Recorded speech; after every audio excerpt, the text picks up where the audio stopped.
आप सभी का स्वागत है हिंदी नॉवेल स्टोरी एक्सप्लेनर में। यहाँ पर हर एक स्टोरी आपको मैजिक, सिस्टम, रोमांस की एक जादुई सफर पे ले जाएगी। इस स्टोरी का सारा चरित्र, स्थान, घटना सब कुछ काल्पनिक है। इसे वास्तविकता से जोड़ने का प्रयास ना करें। चलिए स्टोरी की तरफ आगे बढ़ते हैं। अध्याय 201। राजेश कपूर की बात सुनकर बॉस को बात समझ आ गई। राजेश को लगा कि बच्चे घर पर बोर हो रहे हैं, इसलिए वह उनके लिए कोई खेलने वाला साथी ढूंढना चाहता था। यह असंभव नहीं है। बॉस एक पल के लिए हिचकिचाया, लेकिन कीमत का हिसाब लगाना मुश्किल है। मैं उनसे चर्चा करूंगा कि आपके लिए कितनी धनराशि उचित होगी। 2 मिनट बाद बॉस वापस आ गया। 3000 निश्चित कीमत, इससे कम नहीं। वास्तव में ये 3000 रुपये मुफ्त में कमाए गए थे।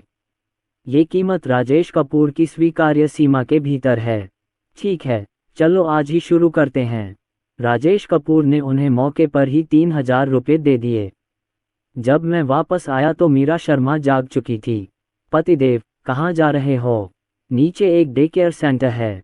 मैंने उन्हें 3000 रुपये दिए हैं ताकि मैं अपने बच्चे को वहां ला सकूं। मीरा शर्मा एक पल के लिए स्तब्ध रह गईं। मैं सोच रही थी कि नीचे बच्चों की इतनी आवाज़ें क्यों आ रही हैं। शिशुओं को निश्चित रूप से अन्य बच्चों के साथ खेलना पसंद होता है। राजेश कपूर ने मनीष कपूर का दरवाज़ा खटखटाया। उठो। सब लोग अपना सामान समेटने के बाद स्कूल चले गए।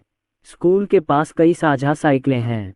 अगर आपके पास समय नहीं है तो आप वहां साइकिल चला सकते हैं। उन सब के चले जाने के बाद राजेश कपूर बिस्तर के पास बैठ गए। उन्हें छोटे सुअरों की तरह सोते हुए देखकर मैं अपनी हंसी नहीं रोक सका। बच्चों, उठो। विहू चौंक कर उठा, उठकर बैठ गया और आंखें मलते हुए बोला, पिताजी। राजेश कपूर ने उसे चूमा और एयर कंडीशनर बंद कर दिया। क्या आप टुट टुट करना चाहते हैं? विहू ने सिर हिलाकर कहा, हाँ। राजेश कपूर उसे बाथरूम में ले गए और जब वह बाहर आए तो तनु भी जाग चुकी थी। तनु बिल्कुल भी लड़की जैसी नहीं दिखती। वह बिस्तर से उतरी और चप्पल पहने ही बाथरूम में चली गई। राजेश अपनी बेटी को शाबाशी देने से खुद को रोक नहीं सके। विहू की तो बात ही छोड़िए, अभी भी अब बिस्तर से उठने की हिम्मत नहीं करता। नीचे जाना आसान है, लेकिन ऊपर आना कठिन। मैंने देखा कि तनु का ऊपरी शरीर उस पर गिरा हुआ था और उसके दोनों पैर हवा में लटक रहे थे। ये पैर बिस्तर के किनारे को पकड़ने में असफल रहता है और वह पैर बिस्तर के किनारे को पकड़ने में असफल रहता है। पिताजी, मेरी मदद करो, मेरी मदद करो। राजेश चुपचाप किनारे से ये दृश्य देख रहा था। तनु के दृश्य को देखकर मैं हंस पड़ा। ये बहुत प्यारा है। राजेश कपूर पास आए और तनु को उठाया। पिताजी आ गए हैं। तनु मुस्कुराई, धन्यवाद। कुछ देर इधर उधर लुढ़कने के बाद अभी जाग गया। रिया राजेश कपूर के करीब गई और धीरे से पुकारा, पापा। राजेश कपूर ने धीरे से कहा, रिया उठो। पापा आज तुम्हें दूसरे बच्चों के साथ खेलने ले जाएंगे, ठीक है? जब उन्होंने सुना कि वे अन्य बच्चों के साथ खेलने जा रहे हैं तो विहू और तनु बहुत उत्साहित हुए और कहा कि यह बहुत अच्छा है। तीसरे बच्चे ने कोई रुचि नहीं दिखाई और सबसे बड़ा बच्चा बाथरूम में था। पिताजी, आपने क्या कहा? तुम किस बारे में बात कर रहे हो? राजेश कपूर ने ऊंची आवाज में कहा, पापा तुम्हें बाद में दूसरे बच्चों के साथ खेलने ले जाएंगे। अभी बहुत खुश था। बच्चे अब डायपर नहीं पहनते, वे रात में केवल डायपर की एक पतली परत का उपयोग करते हैं। ये बच्चे केवल 1 वर्ष के हैं और अपने मल त्याग और उल्टी पर पूरी तरह नियंत्रण नहीं रख पाते। राजेश कपूर पहले से ही उनके शौच के पैटर्न में निपुण हो चुके हैं। इसके अलावा जब वे शौच करते हैं तो उनके चेहरे पर क्या भाव होते हैं। कई बार ऐसा होता है कि पेशाब पैंट पर लग जाता है, लेकिन चोचों ने ऐसा कभी नहीं किया, खासकर तब जब बच्चे खूब मस्ती कर रहे थे और राजेश व्यस्त था। अधिकतर मामलों में 1 या 2 बच्चे अपनी पैंट गीला कर देते हैं। राजेश ने कई जोड़ी पैंट और पैंटी तैयार की और चारों बच्चों को लेकर नीचे दरवाजा खटखटाने चला गया। राजेश कपूर ने तनु और रिया को अपनी बाहों में उठा रखा था और बाकी दोनों बच्चों को रेलिंग पकड़कर सीढ़ियों से नीचे उतरते हुए देख रहे थे। सीढ़ियां ऊंची नहीं थीं, इसलिए बच्चे स्वयं ही नीचे की सीढ़ियों पर चढ़ गए। जब बॉस ने दरवाजा देखा तो वह राजेश को 4 बच्चों के साथ देखकर दंग रह गया। ये सब आपके बच्चे हैं? राजेश कपूर ने सिर हिलाकर कहा, 4 बच्चे। सचमुच, सचमुच अद्भुत। उसे इसका वर्णन करने के लिए कोई अन्य शब्द नहीं मिल सका। इस समय नर्सरी कक्षा के सभी बच्चे अपनी झपकी से जाग चुके हैं। हर कोई खिलौनों से खेल रहा है। तनु और अभी हंसमुख हैं और आसानी से शामिल हो जाते हैं। विहू अकेले ही खिलौने ढूंढने चला गया और एक बच्चे के साथ खेलने लगा जो वहां आया था। रिया ने राजेश को घेर लिया और इतने सारे बच्चों को देखकर वह थोड़ा डर गई। राजेश उसे खिलौनों से खेलने के लिए ले गया। इसी समय एक 2 साल का प्यारा बच्चा आया और बोला, यह आपके लिए है। रिया ने मधुर स्वर में कहा, धन्यवाद। राजेश कपूर ने धीरे से कहा, रिया, तुम बच्चों के साथ खेलो। पापा थोड़े थके हुए हैं, यहीं बैठो और थोड़ी देर आराम करो। रिया ने थोड़ा घबराते हुए सिर हिलाया। पिताजी, आप यहीं रहें और कहीं न जाएं। ठीक है, डैडी बाथरूम के अलावा कहीं नहीं जाएंगे। बॉस ने आकर पूछा, आपके बच्चे अभी केवल 1 साल के हैं। वे 2 साल के बच्चों से ज्यादा छोटे नहीं लगते। ये तथ्य कि जुड़वां बच्चे इतनी अच्छी तरह से बड़े हो रहे हैं, इस बात का प्रमाण है कि उनकी कितनी अच्छी देखभाल की जा रही है। राजेश कपूर हल्के से मुस्कुराए, शायद वे इसलिए तेजी से बढ़ते हैं क्योंकि वे सक्रिय हैं। वे अभी भी शिशुओं के बीच हैं, इसलिए उन्हें भीड़ से अलग नहीं दिखना चाहिए। इन शिशुओं की त्वचा बर्फ की तरह सफ़ेद है और ये गोलमटोल और प्यारे हैं। खासकर रिया का लुक बहुत खूबसूरत। उसने राजेश और मीरा शर्मा की खूबियों को बखूबी अपनाया है और वह दिन प्रतिदिन खूबसूरत होती जा रही है। शांति के 3 खजानों के साथ मिलकर ये संपूर्ण स्वभाव इसे अन्य शिशुओं से विशेष रूप से अलग बनाता है। तनु और विहू ने खेलकर खूब आनंद लिया। यद्यपि विहू सबसे छोटा है, लेकिन बचपन से ही उसका रोना, उसके शब्द और कार्य बहुत संक्रामक रहे हैं। कुछ ही समय में वह बच्चों का नेता बन गया। उससे बड़े सभी बच्चे उसके चारों ओर इकट्ठा हो गए। इतना ही नहीं, राजेश को अपने बच्चे और अपने साथियों के बीच का अंतर भी पता चला। यहाँ 1 साल का बच्चा है, चलना तो दूर, बात करना भी स्थिर नहीं है। बच्ची की हालत बेहतर है और वह बोलते समय कभी कभी पूरा वाक्य बना लेती है। अधिकांश शिशु लड़के तुतलाते हैं। बिना किसी तुलना के राजेश हमेशा यही सोचता था कि उसका बच्चा भी उससे अलग नहीं है, सिवाय इसके कि वह उससे लंबा दिखता है। 1 वर्ष के सभी लड़के खुले पैर वाली पैंट पहनते हैं। उनके लिए अपनी पैंट गीली किए बिना पेशाब करना सुविधाजनक है। 2 वर्ष के लड़कों की जांघें खुली या बंद हो सकती हैं। जब माता पिता अपने बच्चों को स्कूल भेजते हैं तो वे हमेशा कुछ अतिरिक्त पैंट तैयार रखते हैं। सौभाग्य से ये गर्मी का मौसम है, इसलिए धोने और धूप सेंकने के बाद ये सूख जाता है। राजेश ने तनु और अन्य लोगों को याद दिलाया जो मजे कर रहे थे, तुम्हें पिताजी को फोन करना होगा। इसी समय 1 साल का लड़का अपने छोटे से चेहरे पर झुर्रियां लिए आया। राजेश कपूर को अभी भी समझ नहीं आया कि क्या हो रहा है। जरा उस आंटी को तो देखिए जो बच्चों की देखभाल कर रही थी। वह पलक झपकते ही उन्हें शौचालय तक ले गई। बाहर आने के बाद राहत की सांस लें। सौभाग्य से मैं 1 कदम पहले ही पहुंच गया, अन्यथा मैं पेशाब कर देता। राजेश कपूर, चूंकि वे उसके अपने बच्चे नहीं हैं, इसलिए राजेश उन्हें समझ नहीं पाता। ये शौच कर रहा है, वह शौच करने वाला है। दोनों मौसियां बहुत व्यस्त हैं और जब उनकी मुलाकात 1 साल के बच्चे से होती है जो अपनी बात कह नहीं पाता तो वे और भी व्यस्त हो जाती हैं। यहाँ रसद चाची ने दूध उबाला और प्रत्येक बच्चे को एक छोटा कटोरा दिया। उन्होंने दूध को अनुकूलित किया और पीने से पहले उसे उबालना आवश्यक था। राजेश ने दूध वितरण का फ़ोन नंबर मांगा और प्रतिदिन सुबह शाम बच्चों तक दूध पहुंचाने का निर्णय लिया। बहुत कम बच्चे ही बैठकर खाना खा पाते हैं। बहुत कम लोग ही छोटे कटोरे से अकेले पानी पी सकते हैं। बाकी सभी शिशुओं को दूध की जरूरत थी और उन्हें व्यस्त रखने के लिए हम चारों को मेहनत करनी पड़ी। चारों बच्चे छोटी मेज पर आज्ञाकारी भाव से बैठे थे और अपने छोटे कटोरे से पानी पी रहे थे। राजेश कपूर उन्हें हाथ मुंह धुलवाने के लिए बाथरूम में ले गए। अपना काम खत्म करने के बाद मैंने अन्य बच्चों को अपना चेहरा और हाथ धोने में मदद की। बॉस ने आकर पूछा, क्या आप इन 4 बच्चों की देखभाल अकेले कर रहे हैं? राजेश कपूर ने सिर हिलाया। आप बच्चों को शिक्षित करने में वाकई बहुत अच्छे हैं। वे सिर्फ 1 साल की उम्र में ही इतने आज्ञाकारी होते हैं। कुछ 2 साल के बच्चे भी उनके जितने अच्छे नहीं होते। राजेश कपूर को पढ़ाना नहीं आता था। मुझे लगता है कि कुछ चीज़ें इसी तरह की जानी चाहिए। बेशक वह ये भी आशा करते हैं कि बच्चा अच्छी आदतें विकसित कर सकेगा, उनके लिए और मेरे लिए भी। बॉस ने राजेश की प्रशंसा करते हुए पूछा, बच्चों की माताएं कहाँ हैं? वह मुंबई विश्वविद्यालय में पढ़ रही है। क्या आपकी पत्नी कॉलेज में अध्यापिका है? बॉस जहां प्रभावित हुआ, वहीं राजेश के प्रति उसके मन में सम्मान भी पैदा हुआ। कई घंटों तक खेला गया। रात का खाना बनाने का समय हो गया था, इसलिए राजेश बच्चों को घर ले गया। बच्चे खेलने में इतने मग्न थे कि वे घर जाना ही नहीं चाहते थे। विशेष रूप से 4 खजानों के वे आदी हैं। राजेश द्वारा कल उसे फिर से खेलने के लिए बाहर ले जाने का वादा करने के बाद ही वह अनिच्छा से घर गया। घर पहुंचने के बाद राजेश कपूर रात का खाना बनाने में व्यस्त हो गए। आधे घंटे बाद मीरा शर्मा और अन्य लोग वापस आ गए।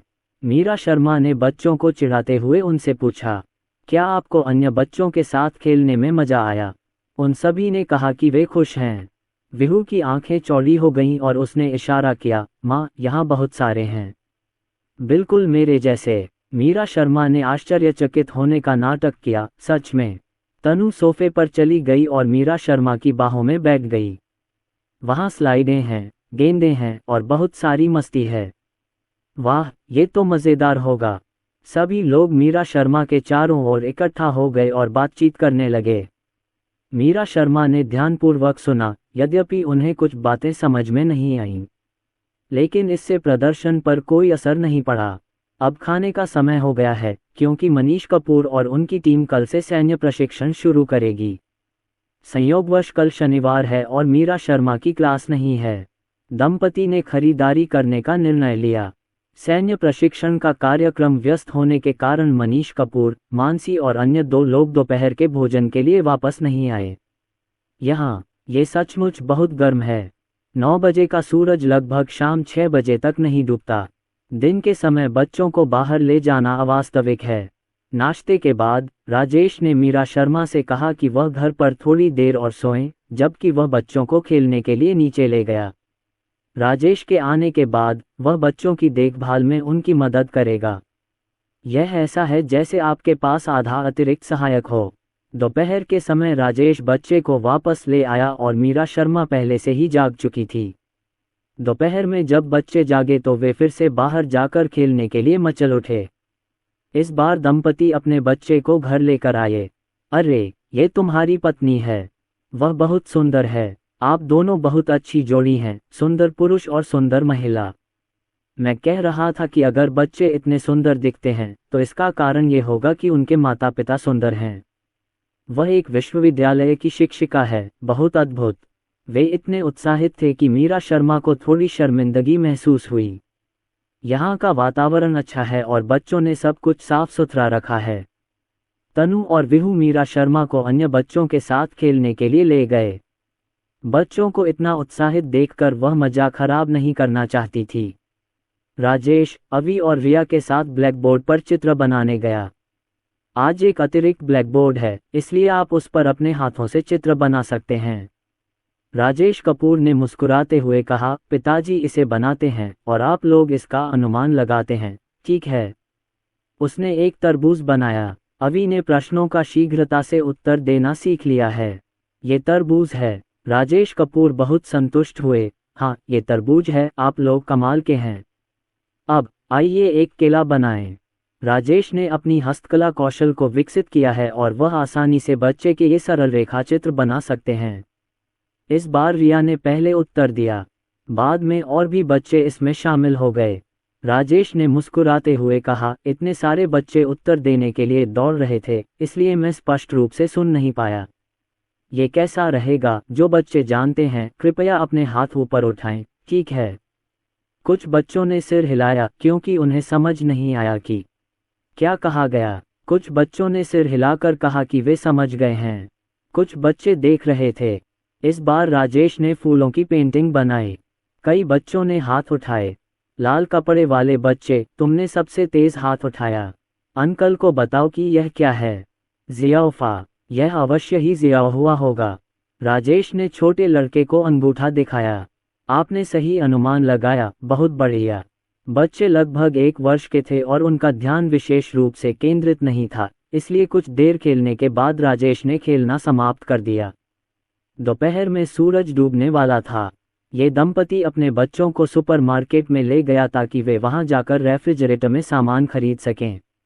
यहाँ तक कि बीजिंग में भी, जहाँ विदेशी मित्र आम हैं, 4 जुड़वां बच्चे होना दुर्लभ है। राजेश और मीरा शर्मा का लुक इतना अच्छा है कि चीख निकल सकती है। क्योंकि वह बच्चों के करीब रहना चाहती हैं, मीरा शर्मा हमेशा बिना मेकअप के रहती हैं।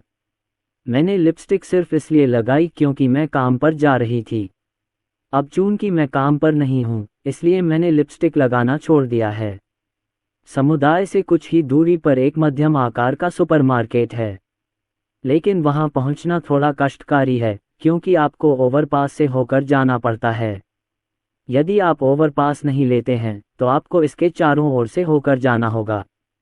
तो फिर हम टहलने भी जा सकते हैं, राजेश कपूर ने मुस्कुराते हुए कहा। मीरा शर्मा को कोई आपत्ति नहीं थी। घुमक्कड़ के साथ चलते समय मेरी मुलाकात एक लड़की से हुई जो बहुत चिंतित लग रही थी। वह एक क्षण के लिए हिचकिचाई और फिर मीरा शर्मा से पूछने के लिए आगे बढ़ी। मीरा शर्मा केवल सरल कोरियाई भाषा, मात्र 1 या 2 शब्द ही समझ सकती हैं। यदि आप इसे एक वाक्य में कहें तो मुझे नहीं पता कि वह क्या कह रही है। राजेश कपूर आए और उन्होंने कोरियाई भाषा में लड़की से कहा कि वह गलत रास्ता ले गई है। जैसा कि हुआ, उसे पता था कि लड़की कहाँ जा रही थी। लड़की बहुत आभारी थी और उसने 6 सदस्यों वाले परिवार की प्रशंसा की। मीरा शर्मा को ये तो नहीं पता था कि दूसरा व्यक्ति क्या कह रहा है, लेकिन वह थोड़ा बहुत अनुमान लगा सकती थी। लड़की के चले जाने के बाद मीरा शर्मा प्रशंसा से भर गईं। प्रिय, अभी तुम बहुत सुंदर लग रही थीं। कोई भी पुरुष अपनी पसंद की महिला द्वारा प्रशंसा पाकर खुश होगा। राजेश कपूर हल्के से मुस्कुराए, अपनी बाहें उठाईं और पूछने के लिए पास आए। मेरा पति रात में भी सुंदर है। जब कोई जोड़ा लंबे समय से साथ रहता है तो कभी कभी वे संयमित नहीं दिखते और धीरे धीरे एक दूसरे से दूर होते जाते हैं। राजेश कपूर ने गाड़ी और तेज चला दी। मीरा शर्मा पहले तो शर्मीली थी, लेकिन धीरे धीरे उन्हें इसकी आदत हो गई। वह फुसफुसाई, घृणित, और वापस ठंडी सुंदरता में बदल गई। जब मैं सुपरमार्केट से वापस आया तो मैंने देखा कि 3 लोग सोफे पर आधे मरे हुए पड़े थे। उन्हें इस तरह देखकर राजेश ने मुस्कुराते हुए पूछा, आज रात क्या खाना चाहोगे? ये सुनकर वे तीनों उत्साहित हो गए। राजेश कपूर को मछली पकड़े देखकर वह जल्दी से बोला, हम हरी मिर्च वाली मछली खाना चाहते हैं। मीरा शर्मा खड़ी हुई और बोली, तो फिर मैं कुछ हरी मिर्चें खरीद लाती हूँ। मानव ने जल्दी से कहा, भाभी, कोई ज़रूरत नहीं, मैं जाकर खरीद लूँगा। राजेश कपूर की ओर मुड़कर उन्होंने पूछा, भाई, और क्या खरीदना है? एक और मछली खरीदो। मानसी ने कहा, मैं तुम्हारे साथ चलूंगी और घूमूंगी। मनीष कपूर ने कहा, मैं भी जाऊंगा। विहू ने मनीष कपूर के पैरों को गले लगाया और पूछा, हम कहाँ जा रहे हैं? खेलने जा रहे हैं, मछलियाँ देखने जा रहे हैं। तनु बंदर से भी ज्यादा फुर्तीली थी और सीधे मनीष कपूर के पैरों पर चढ़ गई। मनीष कपूर ने उसे गले लगाया और कहा, चलो कुछ किराने का सामान खरीद लाते हैं। तनु की मीठी बातें करने की क्षमता सक्रिय हो गई है। क्या मैं आपके साथ चल सकता हूँ? मैं एक अच्छा लड़का हूँ। ठीक है, कौन इतना क्रूर हो सकता है कि इतने प्यारे बच्चे को मना कर दे? मनीष कपूर ने मीरा शर्मा की ओर देखा। मीरा शर्मा ने आह भरते हुए कहा, उसे अपने साथ ले जाओ, लेकिन सावधान रहना। जब विहू ने ये सुना तो वह चिंतित हो गया। विहू भी जाना चाहता है, वह भी जाना चाहता है। जल्दी जल्दी ऊपर नीचे कूदना। अवि ने भी मनीष कपूर को दयनीय दृष्टि से देखा। मनीष कपूर ने कभी इस तरह की उम्मीद महसूस नहीं की थी। मानसी और मानव दोनों झुके और एक दूसरे को गले लगा लिया। मीरा शर्मा ने उन्हें चेतावनी दी, सड़क पर सावधान रहें और बच्चों पर नजर रखें। जब कई लोग बाहर चले गए तो मीरा शर्मा को चिंता होने लगी। वे अभी भी बड़े बच्चे हैं। चारों बच्चों में से केवल बौद्ध 3 खजाने सबसे शांत हैं और बिल्कुल भी बाहर नहीं जाना चाहते। मीरा शर्मा ने उससे पूछा, क्या तुम जाना चाहती हो, रिया? रिया ने प्यार से मुस्कुराते हुए कहा, रिया मम्मी पापा के साथ है। वाह, कितना हृदयस्पर्शी उत्तर है। मीरा शर्मा ने रिया को उठाया और उसे चूम लिया, जिससे वह खिलखिला उठा। चलो लिविंग रूम में खेलते हैं। मम्मी पापा को खाना बनाने में मदद कर रही हैं। सावधान रहो, गिरो मत। मीरा शर्मा सब्जी धोने के लिए रसोई में आई, उनके स्वर में गर्व था। पति, क्या आपने ध्यान दिया? हमारा बच्चा अपने साथियों की तुलना में काफी लंबा है तथा मौखिक अभिव्यक्ति और शारीरिक समन्वय दोनों में उनसे बेहतर है। राजेश कपूर ने सिर हिलाकर कहा, मुझे मिल गया। ये सब मेरे पति की बदौलत है। वह बच्चों की बहुत अच्छी देखभाल करते हैं। वे बहुत आज्ञाकारी और समझदार हैं। आज नर्सरी जाने के बाद उसे अंततः एहसास हुआ कि उसका बच्चा कितना अच्छा व्यवहार करने वाला है। यहाँ तक कि विहू, जो खुद को एक शरारती बच्चा समझता है, उन नासमझ बच्चों से नीच है। ये सचमुच बहुत बेहतर है। विहू को रोना पसंद नहीं है और वह स्वभाव से आशावादी और उत्साही है। वह परिवार में अपने अन्य भाइयों और बहनों के प्रति बहुत ख्याल रखता है और शायद ही कभी अपना आपा खोता है। मुझे लगता है कि वे बहुत अच्छे हैं। कुछ देर रुकने के बाद मीरा शर्मा ने जोर देकर कहा, वे सचमुच उत्कृष्ट हैं। इसका सारा श्रेय मेरे पति की अच्छी शिक्षा को जाता है। राजेश ने मछली को जल्दी से काटा। ऐसा लगता है कि तनु और रिया की मीठी बातें तुम्हें विरासत में मिली हैं। नहीं, मैं सच कह रहा हूँ।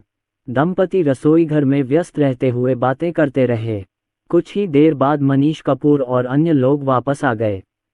विहू दौड़कर आया और उत्साहित होकर बोला, पिताजी, माँ, वहाँ छोटी मछलियाँ हैं, छोटी मछलियाँ। तनु ने इशारा करते हुए कहा, इतना बड़ा, इतनी सारी मछलियाँ। अवि ने फिर इशारा किया, बहुत बड़ा। फिर वह दौड़कर गया और तीनों खजानों को बताया। मनीष कपूर और उनके दोस्तों ने न केवल एक बड़ी मछली खरीदी, बल्कि 4-5 छोटी मछलियां भी खरीदी। ये गिल मछली शिशुओं के लिए मछली का सूप बनाने के लिए नहीं है, बल्कि उन्हें देखने के लिए है। एक सिंक लें, उसमें पानी भरें और गिल्स को उसमें डाल दें। मछली बहुत छोटी थी, एक वयस्क की हथेली जितनी भी लंबी नहीं थी और बहुत जीवंत थी। बच्चे सिंक के चारों ओर इकट्ठे हो गए और उसे देखने लगे। विहू और तनु बिना किसी विशेष चर्चा के मछली पकड़ने चले गए। छोटी मछली ने अपनी पूंछ हिलाए और तैरकर दूर चली गई। विहू हंसा। अवि ने अपने दोनों हाथ बढ़ाए और पकड़ लिया। रिया भी इसमें शामिल हुई और खूब मजा किया। जल्द ही सभी बच्चे भीग गए। मीरा शर्मा ने उनके कपड़े बदले और सिंक बालकनी में रख दिया। चलो रात के खाने के बाद खेलते हैं। बच्चों ने गिल मछली को अनिच्छा से देखा। वयस्क हरी मिर्च मछली खाते हैं और बच्चे पच खाते हैं। राजेश कपूर को ही गलती ढूंढनी है। ये पहली बार है जब बच्चे समुद्री बास खा रहे हैं। राजेश कपूर ने मोटे समुद्री ब्रीम को देखा, समझ नहीं पा रहे थे कि कैसे शुरू करें। आप अपने बच्चों को सिर्फ इसलिए मछली खाने से मना नहीं कर सकते क्योंकि आपको मछली की हड्डियां निकालना नहीं आता। तब राजेश कपूर अपने बुनियादी मैनुअल कौशल का उपयोग करते हैं। इससे कोई फर्क नहीं पड़ता कि यह काम करता है या नहीं, पहले इसे आजमा कर देखें। समुद्री बास शिशुओं के खाने के लिए बहुत उपयुक्त है। इसमें हड्डियां कम होती हैं और मांस स्वादिष्ट होता है। तब राजेश कपूर ने मछली की पूरी हड्डियां और छोटे कांटे निकाल दिए। प्रिय, तुम इतने डरपोक हो, तुमने ऐसा कैसे किया? मीरा शर्मा और अन्य लोग आश्चर्य से देख रहे थे। राजेश कपूर को उम्मीद नहीं थी कि यह कामयाब होगा, लेकिन अब पता चला कि इस हुनर का इस्तेमाल इस तरह भी किया जा सकता है। लेकिन उन्हें खाना खिलाते समय मुझे अभी भी बेचैनी महसूस होती है। मछली की हड्डियों से डरकर राजेश कपूर ने टॉर्च की मदद से मछलियों को खाना खिलाते समय ध्यान से देखा। राजेश ने 2 पर्चियां खरीदी और बच्चों ने वे सब खा लीं। अवि और विहू अभी भी उसे देख रहे थे और खाने का इंतजार कर रहे थे। जब उन्हें पता चला कि वह चला गया है, तो वे दोनों बहुत दुखी हुए। विशेषकर उन 4 खजानों के लिए जिनका भोजन प्रेमी ख्याल रखते हैं। यह एक प्रकार से क्षति और दुख की भावना है। चलो कल एक अतिरिक्त खरीद लें ताकि हमारे 4 खजाने को खाने के लिए पर्याप्त मिल सके। ठीक है। विहू ने ताली बजाई। वाह वाह। बच्चों को अच्छी मछलियां खिलाएं और उन्हें अपना भोजन स्वयं खाने दें। जब राजेश कपूर खाने के लिए वापस आए तो उनमें से किसी ने भी हरी मिर्च वाली मछली नहीं खाई थी। तुम लोग खा लो, मेरा इंतज़ार करने की ज़रूरत नहीं। मनीष कपूर मुस्कुराए और बोले, आपने इतनी मेहनत की है, हम पहले खाना नहीं खा सकते? राजेश कपूर हंसे, बिल्कुल नहीं। सौभाग्य से, अभी गर्मी है, इसलिए अभी भी गर्मी है। स्वादिष्ट। भाई, तुमने इसे बहुत स्वादिष्ट बनाया है। भैया, इसका स्वाद बाहर जो मैं खाता हूँ उससे बेहतर है। ये सही है, स्वाद बिल्कुल सही है। अगर यह ज़्यादा तीखा हुआ तो मैं इसे नहीं खाऊंगा। मीरा शर्मा ने राजेश द्वारा पकाई गई हरी मिर्च मछली का स्वाद चखा है और यह वास्तव में स्वादिष्ट है। मेरा पति बहुत स्वादिष्ट है, क्या आप इसे मछली के हॉट पॉट में शामिल करना चाहेंगे? राजेश कपूर ने इस बारे में सोचा और कहा, यह असंभव नहीं है। समय आने पर मैं जियाजुन और अनमिन के साथ इस पर चर्चा करूंगा। ये कौशल विशेष रूप से मछली पकाने के लिए उपयुक्त है। कुछ भी बुरा नहीं लगा। फिर तो रोज़मर्रा की ज़िंदगी भी ऐसी ही होती है। सुबह नाश्ते के बाद राजेश बच्चों को खेलने के लिए नर्सरी में ले गया। मैं दोपहर के समय खाना बनाने के लिए घर जाता हूँ। दोपहर के भोजन के बाद मैं बच्चों को झपकी लेने के लिए ले गया। जागने के बाद नर्सरी में खेलना जारी रखें। देखते ही देखते 10 दिन बीत गए। मनीष कपूर और अन्य दो, जिन्होंने शुरू में सनस्क्रीन लेने से मना कर दिया था, ने पहल की और मीरा शर्मा से छात्रों के लिए सनस्क्रीन उत्पादों की सिफारिश करने को कहा। प्रशिक्षण के पहले कुछ दिनों के दौरान मुझे ये भी पता नहीं चला कि मेरा रंग काला पड़ गया है। जब तक मुझे इसका एहसास हुआ, तब तक ये 2 रंगों से अधिक गहरा हो चुका था। 2 डिग्री। उन सब की त्वचा नाजुक है, गोरी और मोटी है। अगर वे काली हो जाएं, तो उन्हें सफ़ेद होने में कितना समय लगेगा? देना। अपने सामने रखे सनस्क्रीन को देखकर वे दंग रह गए। मीरा शर्मा मुस्कुराईं और बोलीं, मैंने इसे बहुत पहले तैयार किया था, लेकिन आपको यह नहीं चाहिए था, इसलिए मैंने इसे रख लिया। इससे पहले कि हम कुछ समझ पाते, आधे महीने का सैन्य प्रशिक्षण समाप्त हो गया। कक्षा आधिकारिक तौर पर शुरू होती है। मैंने पहले सनस्क्रीन लगाई थी, इसलिए मेरा रंग ज़्यादा टैन नहीं हुआ। थोड़ी देर बाद ये सामान्य हो जाएगा। सैन्य प्रशिक्षण समाप्त होने के बाद राजधानी में मौसम अब उतना गर्म नहीं रहा, तथा एयर कंडीशनिंग केवल तभी चालू की जाती थी जब मौसम गर्म होता था। दिन बिना किसी घटना के बीत गए। खाने की मेज पर मनीष कपूर और अन्य लोगों ने स्कूल में अपने शिक्षकों और सहपाठियों के बारे में बात की। मीरा शर्मा और राजेश कपूर ने बड़े ध्यान से उनकी बातें सुनी, मानो वे बुजुर्ग हों। विहू और तनु को वयस्कों की बातें सुनना बहुत पसंद है और कभी कभी वे किसी बात की तह तक जाने के लिए सवाल भी पूछते हैं। 100,000 वाइस का बच्चा बन गया। आज शनिवार है और हर कोई बीजिंग में खरीदारी करने की योजना बना रहा है। चलो मुंबई विश्वविद्यालय चलते हैं। मैंने अभी तक मुंबई विश्वविद्यालय परिसर का दौरा नहीं किया है। राजेश कपूर के सुझाव के बाद मैंने अपनी योजना बदल दी और पहले मुंबई विश्वविद्यालय जाने का निर्णय लिया। जैसी कि एक प्रसिद्ध सांस्कृतिक विरासत वाले विश्वविद्यालय से अपेक्षा की जाती है, राजेश को यहाँ का वातावरण बहुत पसंद आया। शिक्षक मीरा। 2 छात्राएं हाथों में हाथ डाले मीरा शर्मा का अभिवादन करने आईं। मीरा शर्मा मुस्कुराईं और सिर हिलाकर कहा, हेलो। दोनों छात्राओं ने घुमक्कड़ में बैठे बच्चों को एक नज़र देखा और आश्चर्य से बोलीं, वाह, कितना प्यारा बच्चा है। मिस्टर शर्मा, क्या ये सब आपके हैं? मीरा शर्मा ने सिर हिलाकर कहा, हाँ। वे हैरान दिखे। चौगुनी संतानें, बहुत घृणित। तभी मेरी नज़र मीरा शर्मा के बगल में खड़े राजेश कपूर पर पड़ी और मुझे बिना किसी संदेह के पता चल गया कि वह टीचर मीरा के पति थे। युवा, सुंदर, लंबा और सीधा। शिक्षक मीरा, हमें कुछ और काम है, इसलिए हम पहले चलेंगे। मीरा शर्मा ने सिर हिलाकर कहा, ठीक है, अलविदा। बाहरी लोगों के सामने मीरा शर्मा पहाड़ी पर स्थित वह फूल हैं जो उनकी पहुंच से बाहर है। वह अंदर से बाहर तक एक अप्राप्य आभा बिखेरता है। मीरा शर्मा जब पहली बार मुंबई विश्वविद्यालय परिसर में आई तो चर्चा का विषय बन गईं, क्योंकि उसका चेहरा सचमुच इतना सुंदर और उत्कृष्ट है कि वह पूरे देश को मोहित कर सकता है। कई सहपाठियों ने निजी तौर पर पूछा, वह एक प्रसिद्ध विदेशी विश्वविद्यालय की शीर्ष छात्रा है, विदेश से पढ़ाई करके लौटी है, विवाहित है और एक माँ भी है। मुझे नहीं मालूम कि कितने लड़कों के दिल जो आगे बढ़ने के लिए उत्सुक थे, इससे मारे गए। रास्ते में मेरी मुलाकात मनीष कपूर की कक्षा के एक सहपाठी से हुई। मैं मीरा शर्मा के प्रशिक्षक और सहपाठियों से भी मिला। जल्द ही यह खबर पूरे स्कूल में फैल गई कि मीरा शर्मा ने 4 बच्चों को जन्म दिया है। कुछ लोगों ने तो स्कूल फोरम पर शिशुओं और उनके बच्चों की तस्वीरें भी पोस्ट की। जिस तरह से टीचर मीरा मेरे पति को देखती हैं वह बहुत प्यार भरा है। कितनी अफसोस की बात है, टीचर मीरा की शादी हो गई। कितनी निराशाजनक बात है। शिक्षक मीरा और मेरे पति एक बहुत अच्छी जोड़ी हैं। मुझे ईर्ष्या हो रही है। ये चतुर्गुण गुरु मीरा बनने के योग्य हैं, बहुत शक्तिशाली हैं। हम में से कुछ लोग सुबह मुंबई विश्वविद्यालय गए और फिर दोपहर में बीजिंग से संबद्ध बीजिंग विश्वविद्यालय गए। दोनों स्कूल एक दूसरे से ज़्यादा दूर नहीं हैं। कैपिटल यूनिवर्सिटी को मूल रूप से मुंबई विश्वविद्यालय की एक शाखा बनाने की योजना थी, लेकिन बाद में अज्ञात कारणों से यह कैपिटल यूनिवर्सिटी के रूप में स्वतंत्र हो गई। केवल 5 वर्षों में मैं प्रतिष्ठित विश्वविद्यालयों की श्रेणी में आ गया हूँ। यद्यपि इसकी तुलना मुंबई विश्वविद्यालय जैसे विश्वविद्यालयों से नहीं की जा सकती, लेकिन बीजिंग विश्वविद्यालय में प्रवेश पाना आसान नहीं है। मूलतः हमने बाहर जाकर खेलने की योजना बनाई थी, लेकिन अंत में मैंने 2 विश्वविद्यालयों का दौरा करने के अलावा कुछ नहीं किया। क्या आप लगभग खो गए थे? यहाँ तक कि मानसी जैसे नए विद्यार्थियों ने भी पूरे स्कूल का दौरा नहीं किया है। यदि आप रास्ता भटक जाएं तो भी आपको संकेतक चिन्हों पर नज़र रखनी होगी। अगले सप्ताह राष्ट्रीय दिवस की छुट्टी का समय हो जाएगा।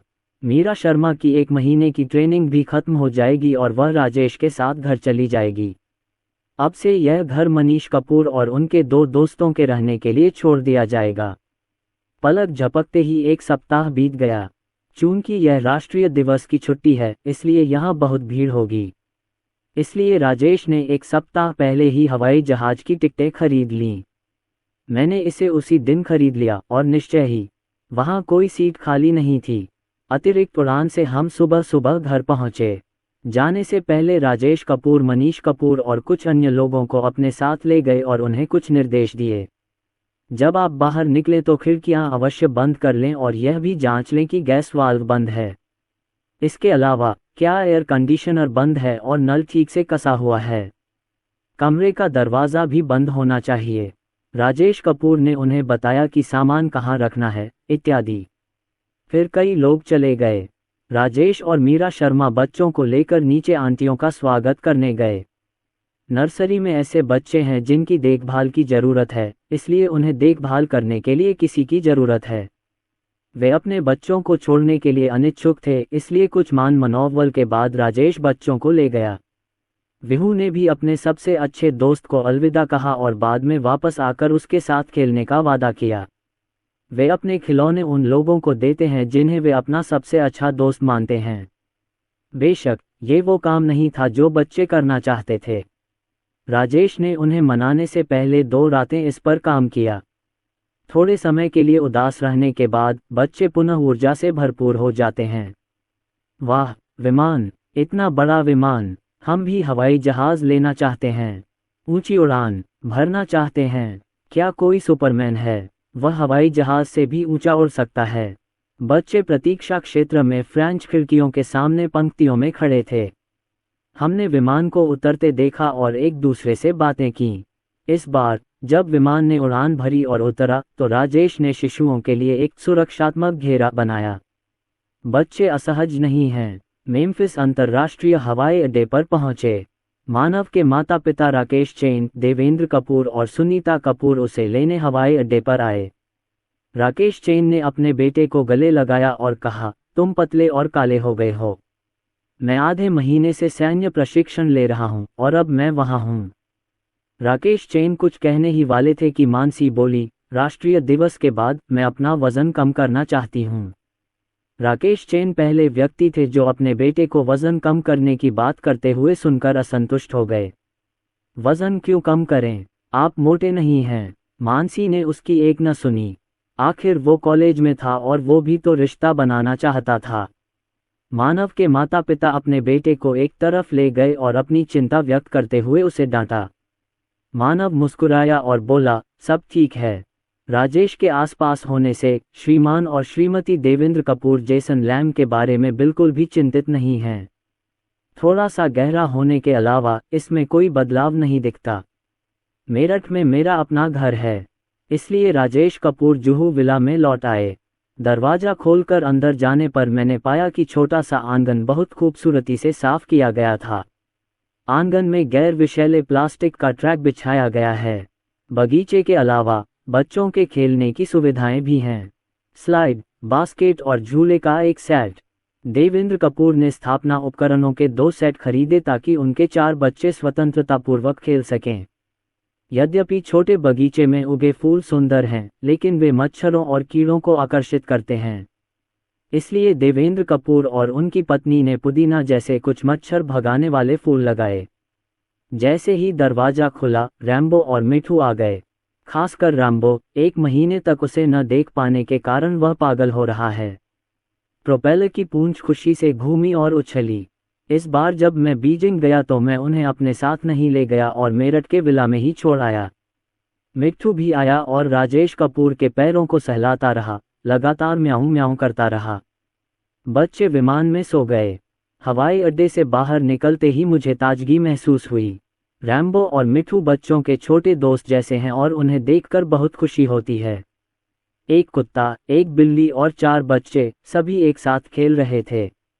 यह मनीष कपूर की विला में पहली यात्रा थी। वाह, मुझे यह विला बहुत पसंद है, ये बहुत सुंदर है।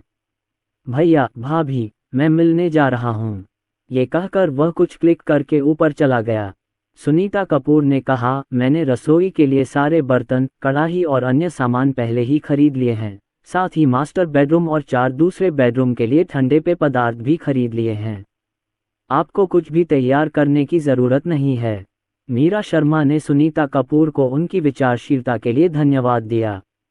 सुनीता कपूर मुस्कुराईं और बोलीं, हम सब एक परिवार हैं, हमें इतना विनम्र क्यों होना चाहिए।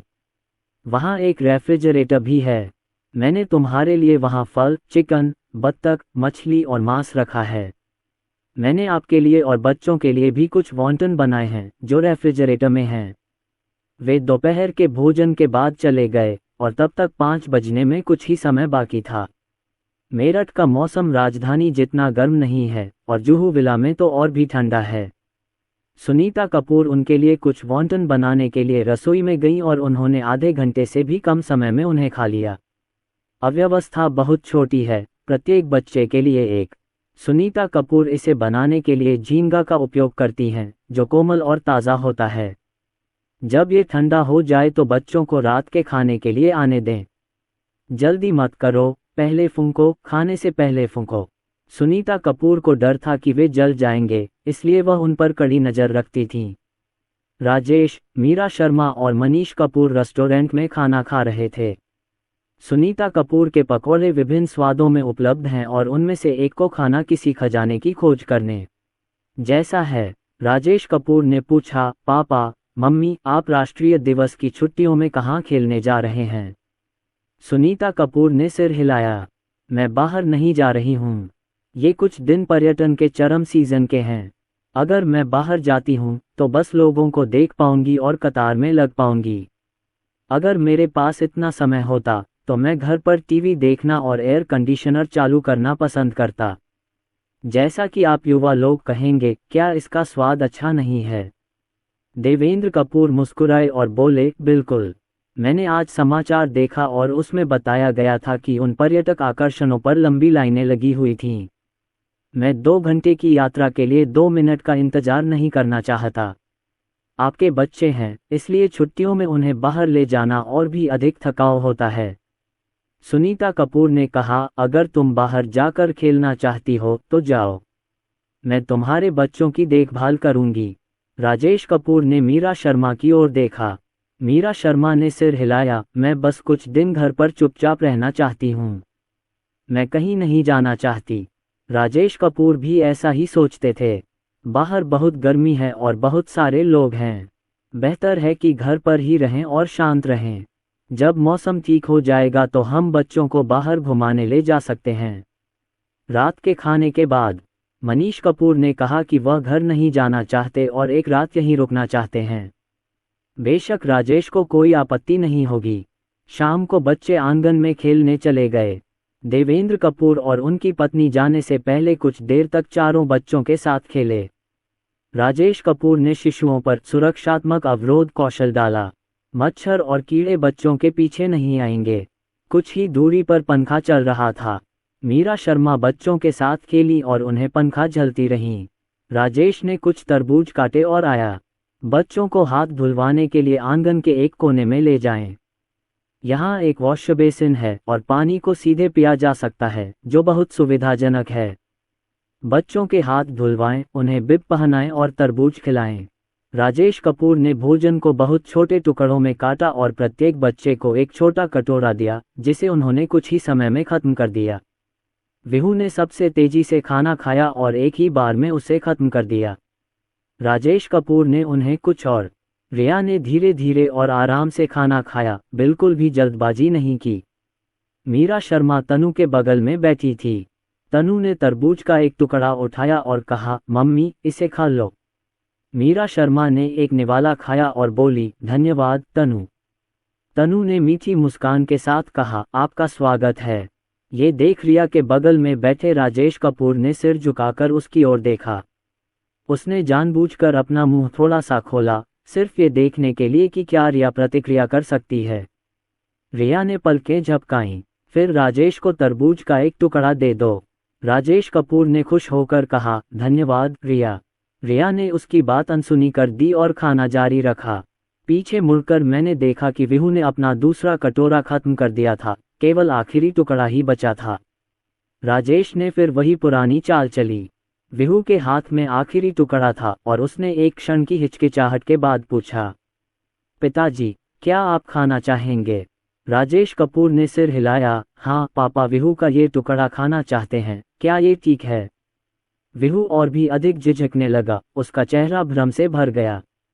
राजेश देखना चाहता था कि विहू क्या करेगा। फिर मैंने देखा कि विहू तरबूज को घूर रहा था और काफी देर तक हिचकिचा रहा था और ऐसा लग रहा था कि उसने आखिरकार अपना मन बना लिया था। उसने तरबूज चाटा और राजेश कपूर को दे दिया। उसे इसका पछतावा हुआ और उसने कुछ और घूंट पी लिए। वैसे उन्होंने जियान भी खाया। विहू ने अधूरे तरबूज को देखा और उदारता से कहा, पिताजी, ये लीजिए। आपको यह नहीं सोचना चाहिए कि आपके बेटे की लार गंदी है। लेकिन जब राजेश कपूर ने अपने सामने रखे तरबूज को देखा तो एक पल के लिए वह अवाक रह गए। विहू, तुम इसे खा क्यों नहीं लेते? विहू की आंखें चमक उठीं, पापा खाना नहीं चाहते। राजेश कपूर ने सिर हिलाया, मैं अब और नहीं खाना चाहता। उसके अनमोल रूप को देखकर मैं उसे खाने के लिए खुद को तैयार नहीं कर सका और मैं इसे सहन नहीं कर सका। विहू ने खाना खत्म करने के बाद छोटा कटोरा उठाया और बचा हुआ तरबूज का रस पी लिया। उसने अपने होठों को चाटा, उसके चेहरे पर संतुष्टि का भाव था। तब उसने अपनी नज़रें दूसरे छोटे कटोरों पर गड़ा दीं। अवी को उम्मीद नहीं थी कि कोई भी बचा होगा। रिया उसके बगल में चुपचाप खा रही थी, उसके पास केवल 1 या 2 टुकड़े बचे थे। पिछली बार जब मैंने रिया का छोटा सा जूड़ा खींचा था तो रिया ने मेरे बाल खींचे थे। विहू पर शायद मनोवैज्ञानिक साया था और उसने रिया को उकसाने की हिम्मत नहीं की। तनु के पास कुछ टुकड़े बचे थे। विहू और तनु के बीच आमतौर पर सबसे अच्छे संबंध होते हैं और विहू सोच रहा होगा कि वह कुछ टुकड़े कैसे प्राप्त कर सकता है। वह पास आया और फुसफुसाया, क्या तुम अभी भी खा रहे हो? तनु को इसका मतलब समझ नहीं आया। तो क्या हुआ? हाँ, विहू ने पूछा, क्या तुम्हें मदद चाहिए? तनु एक क्षण के लिए स्तब्ध रह गई। विहू ने अपने कटोरे में तरबूज के आखिरी टुकड़े को देखा। मैं तुम्हें खाने में मदद कर सकता हूँ। तनु ने आखिरी टुकड़ा उठाया, एक निवाला खाया और निर्णायक रूप से मना कर दिया। जरूरत नहीं। विहू को अस्वीकार कर दिया गया, लेकिन उसने जिद नहीं की, मुख्यतः इसलिए कि वहाँ कोई तरबूज नहीं था जिससे वह जिद कर सके। उसने साहस जुटाया और 3 खजानों तक चला गया। रिया ने बहुत धीरे धीरे खाया, इसलिए केवल 1 या 2 टुकड़े ही बचे। वह छोटी सी मेज पर झुका और रिया से पूछा, क्या मैं तुम्हें कुछ खाने में मदद कर सकता हूँ? ये प्रश्न दयनीय तरीके से पूछा गया था जिससे लोगों को परेशानी महसूस हुई। 3 खजानों ने 4 खजानों को एक दिया। विहू की आंखें चमक उठीं और उसने शोर मचाते हुए खाना खत्म कर दिया। राजेश कपूर उसे खाना जारी नहीं रखने दे सकते थे। उन सब ने तरबूज के 2 छोटे कटोरे खाए। इसलिए राजेश विहू को हाथ मुंह धुलवाने के लिए ले गया। विहू के चेहरे पर अप्रसन्नता का भाव था। हर बार जब वह बच्चों को इस तरह देखता है तो राजेश को दुख होता है। मैं उसे खुश करने के लिए इंतजार नहीं कर सकता, लेकिन माता पिता को भी संयम बरतने की जरूरत है। उन्हें बस यही लगता है कि इसका स्वाद अच्छा है और वे इसे खाते रहना चाहते हैं, लेकिन उन्हें यह एहसास नहीं होता कि इस तरह खाना उनके स्वास्थ्य के लिए हानिकारक है। माता पिता को निगरानी रखने की आवश्यकता है। विहू का गोल मटोल छोटा सा चेहरा मोटा और चबाने वाला है। क्या आप टुट-टुट करना चाहते हैं? विहू ने सिर हिलाया। राजेश उसे बाथरूम में ले गया। बाहर आने के बाद अन्य बच्चे भी वापस आ गए। वे कतार में खड़े होकर मीरा शर्मा के हाथ मुंह धोने का इंतजार करने लगे। मैंने समय देखा और पाया कि सोने का समय हो गया था, इसलिए मैंने बच्चों के पैर धोए और बिस्तर पर चली गई। मास्टर बेडरूम में एक विशेष रूप से निर्मित पालना है जिसके नीचे एक छोटा सा सनबेड है। उनके छोटे तकिए भी शीतलता प्रदान करने वाले मैट हैं जो मुलायम और ठंडे हैं। शुभ रात्रि। राजेश और मीरा शर्मा बच्चों को चूमते हैं। 4 खजाने किनारे पर सोते हैं, 3 खजाने उनके चारों ओर हैं। इस व्यवस्था के साथ 3 खजाने सबसे तेजी से सो जाते हैं और सबसे अधिक नींद में रहते हैं। 4 खजानों से बिल्कुल भी प्रभावित नहीं। राजेश कपूर ने कुछ देर तक देखा और पाया कि सभी बच्चे सो रहे थे, केवल विहू और अवी ही खेल रहे थे। 5 मिनट से भी कम समय में वे दोनों जम्हाई लेने लगे और सो गए। यह विधि अप्रभावी है। आमतौर पर इस समय दोनों सोने से पहले थोड़ी देर खेलते थे। प्रिय, हमें बच्चों के लिए अलग पालने तैयार करने होंगे। मीरा शर्मा ने सोचा कि यह एक अच्छा विचार है। आइए देखें कि बाजार में कौन से पालने उपलब्ध हैं। दूसरे और तीसरे बच्चे एक साथ सोते हैं और बच्चे से अलग रहते हैं। मीरा शर्मा ने सिर हिलाकर कहा, ठीक है। क्योंकि उन्होंने रात में तरबूज खाया था, इसलिए बच्चे अधिक बड़बड़ा रहे होंगे। राजेश को बच्चों को शांत कराने के लिए हर 3 घंटे में उठना पड़ता है। चौथा बच्चा सबसे अधिक खाता है, इसलिए उसे अधिक बार खाना चाहिए।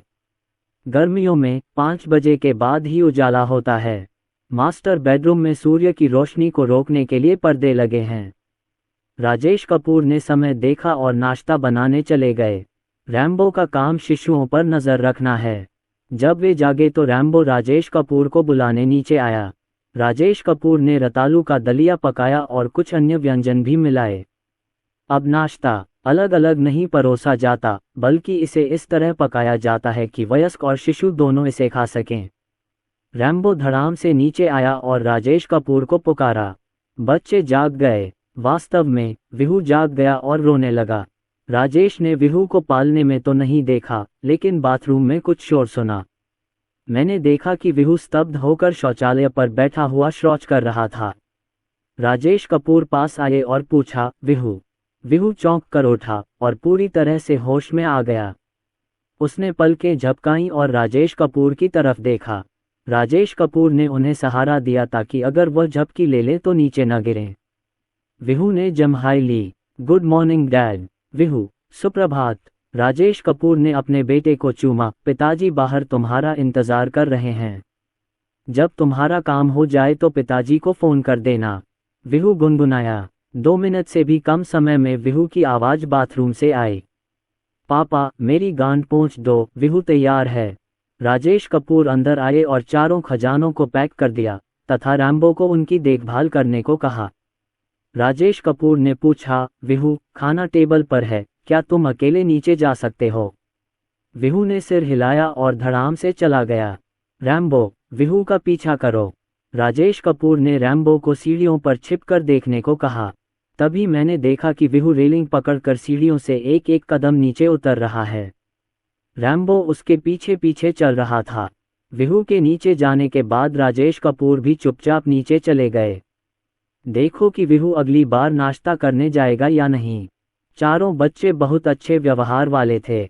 वे थोड़ी देर रैम्बो के साथ खेले और फिर अपने डाइनिंग रूम में चले गए। यहाँ एक नीची मेज और कुछ छोटे स्टूल हैं।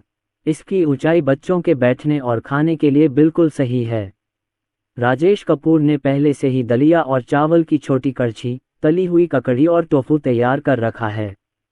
सच कहें तो वे सभी कूड़ा कचरा हैं।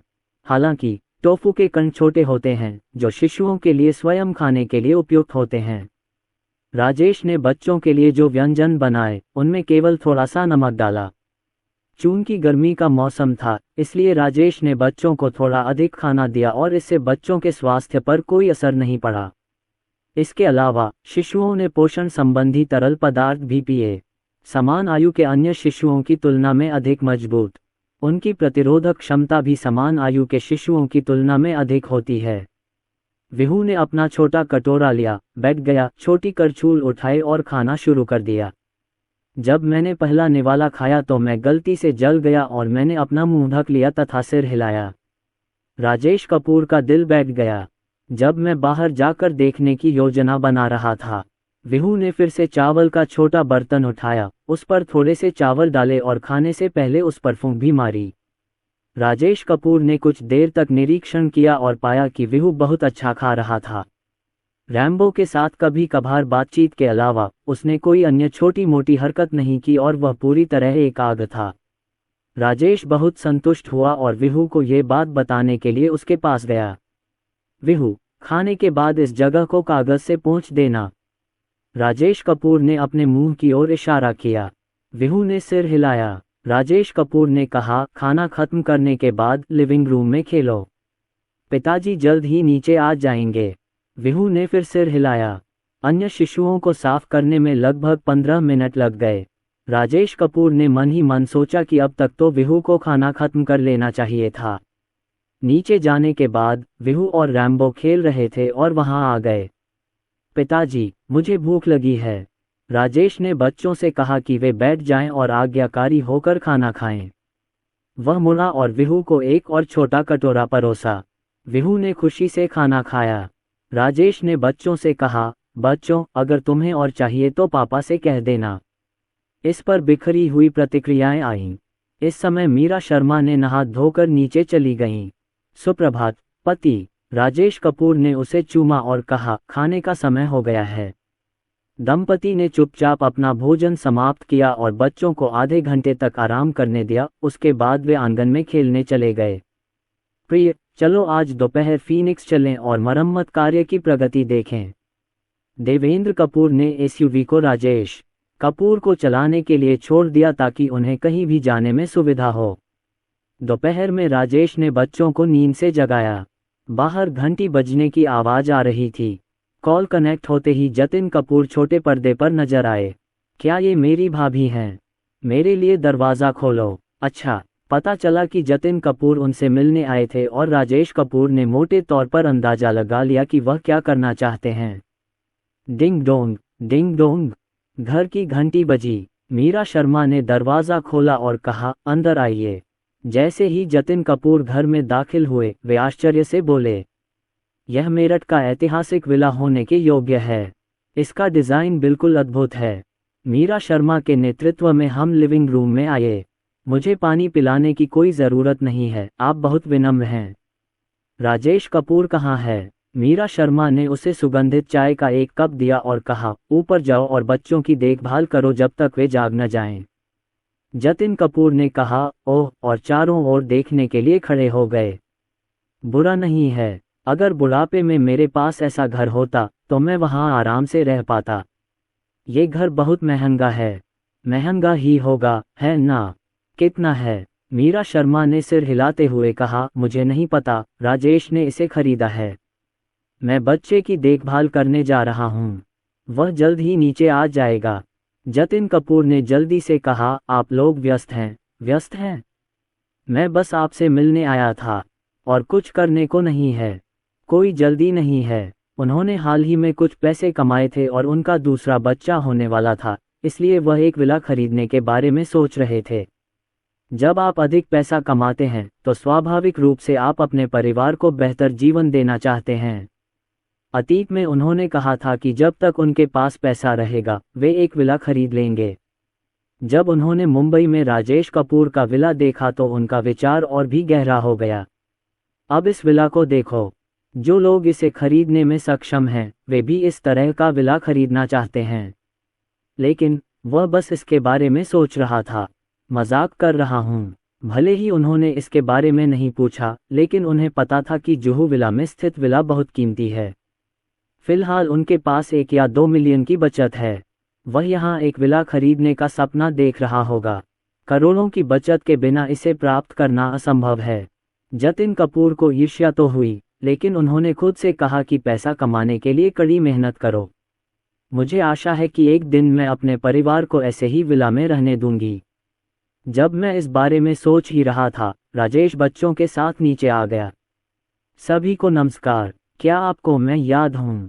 जतिन कपूर ने बच्चों का अभिवादन किया और अपनी जेब से छोटे छोटे खिलौने निकाले। यह आपके लिए है, क्या आपको ये पसंद है? बच्चे जतिन कपूर के हाथ में छोटे खिलौने को देखने के लिए उत्सुक होकर दौड़े।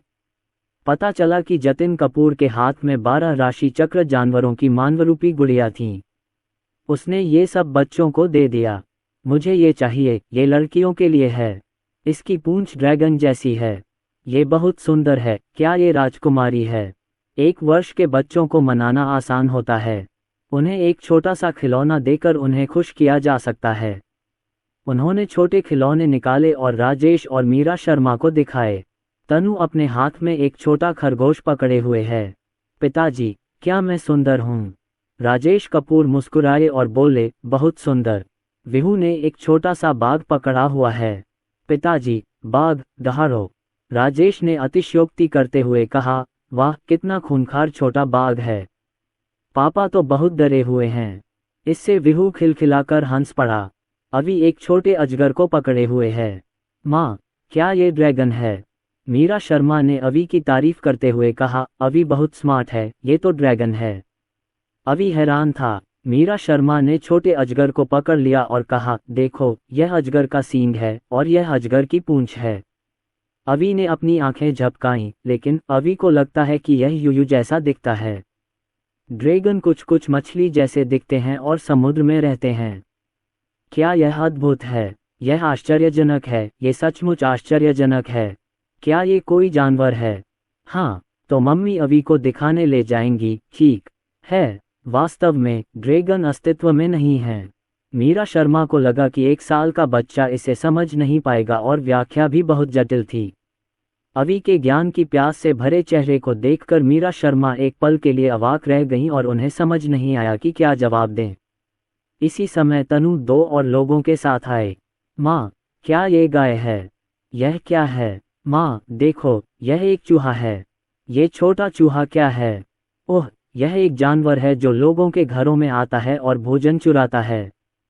तनु ने जल्दी से चूहे वाला खिलौना फेंक दिया, उसके चेहरे पर भाव बदल गए। मीरा शर्मा ने खिलौना उठाया और बोली, यह नकली है, मैं कुछ नहीं चुराऊंगी। शिशुओं की इन समस्याओं का सामना करते हुए उनके जैसी विश्वविद्यालय की शिक्षिका भी नहीं जानती कि इससे कैसे निपटा जाए। ऐसा लगता है कि एक प्रश्न अनगिनत प्रश्नों को जन्म दे सकता है। राजेश को देखो, वह मुझसे ज्यादा वाक्पटु है। रिया ने सांप और घोड़े के संकेतों से राजेश कपूर से पूछा।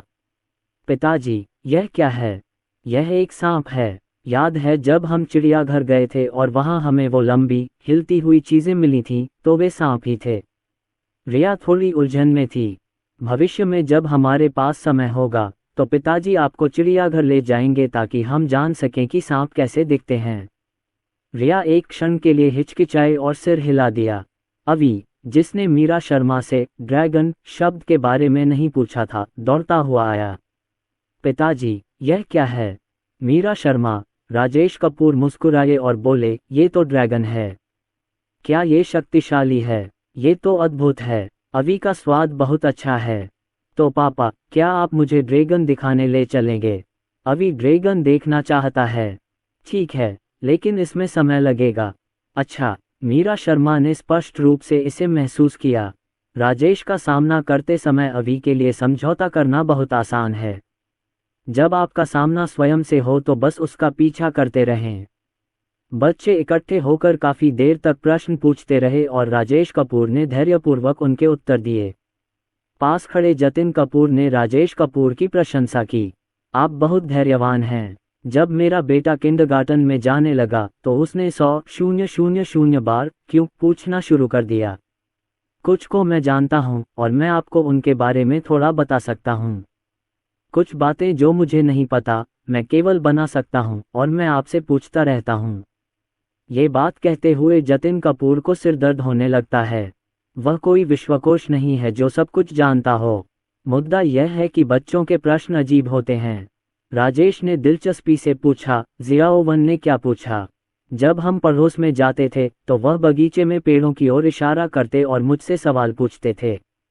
जतिन कपूर ने अपने बेटे की आवाज़ की नकल करते हुए पूछा, पिताजी इस पेड़ का नाम क्या है? मैं क्या कह सकता हूँ? मैं तो बस इतना कह सकता हूँ कि उस छोटे पेड़ का कोई नाम नहीं है। उसने मुझसे फिर पूछा, पेड़ का कोई नाम क्यों नहीं है? मैं इसका क्या जवाब दूँ? उसे पेड़ का नाम बताने दो। अब मेरे पड़ोस के पेड़ को हर दिन एक नया नाम मिलता है और किसी का भी नाम दो बार एक जैसा नहीं होता। ये बात कहते हुए जतिन कपूर अपनी हंसी नहीं रोक पाए।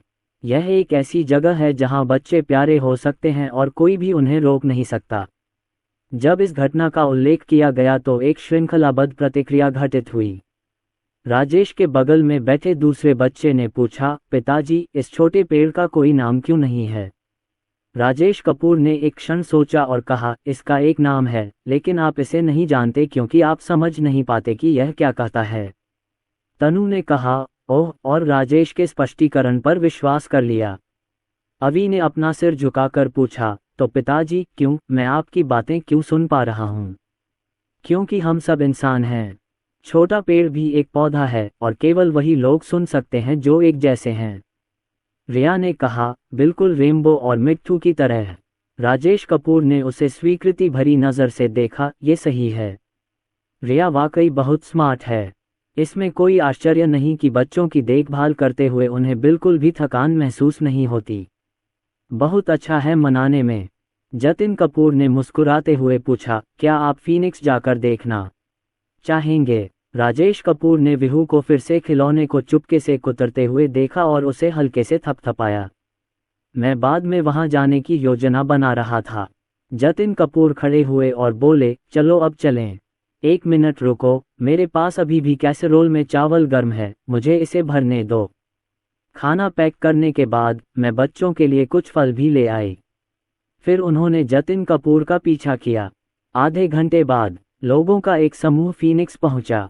लिफ्ट से सीधे 8वीं मंजिल पर जाएं। लिफ्ट से बाहर आएं और सीधे दाईं ओर जाएं। ये कहा जा सकता है कि स्थान ढूंढना बहुत आसान है। राजेश ने मीरा शर्मा और बच्चों को बाहर रहने को कहा क्योंकि अंदर बहुत धूल थी। राजेश कपूर जब अंदर गए तो उन्होंने पाया कि अरमान भी वहां मौजूद था। राजेश कपूर, आप यहाँ हैं? प्रगति को देखते हुए, ये संभवतः जनवरी में पूरा हो जाएगा। राजेश कपूर को सजावट के बारे में ज़्यादा जानकारी नहीं थी, इसलिए उन्होंने बस एक सरसरी निगाह डाली। जहाँ तक नवीनीकरण का सवाल है, आप इसे अपनी इच्छानुसार कर सकते हैं। पिछले महीने हम प्रमुख परियोजनाओं में व्यस्त थे, इसलिए काम से छुट्टी मिलने के बाद हमने सभी नवीनीकरण कार्य किए। आखिरकार डोंग डोंग डोंग की आवाज़ कई मंजिल ऊपर से सुनी जा सकती थी। अब मरम्मत का काम दिन में भी किया जा सकता है और प्रगति बहुत तेज है। तीनों के बीच कुछ देर की बातचीत के बाद अरमान काम में व्यस्त होने के लिए मुख्य स्टोर में वापस चला गया। भोजन का समय हो गया है और बहुत सारे ग्राहक हैं, इसलिए उसे उन पर नज़र रखनी होगी।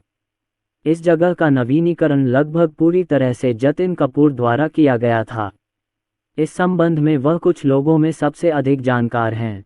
तो फिर तुम जाओ और अपना काम करो, मैं बच्चों को घुमाने ले जाऊंगा। जतिन कपूर ने राजेश कपूर को पुकारा, बच्चे के जन्म का पूरा महीना है, क्या आप वापस आ रहे हैं? राजेश कपूर ने अपना फ़ोन निकाला और कैलेंडर देखा।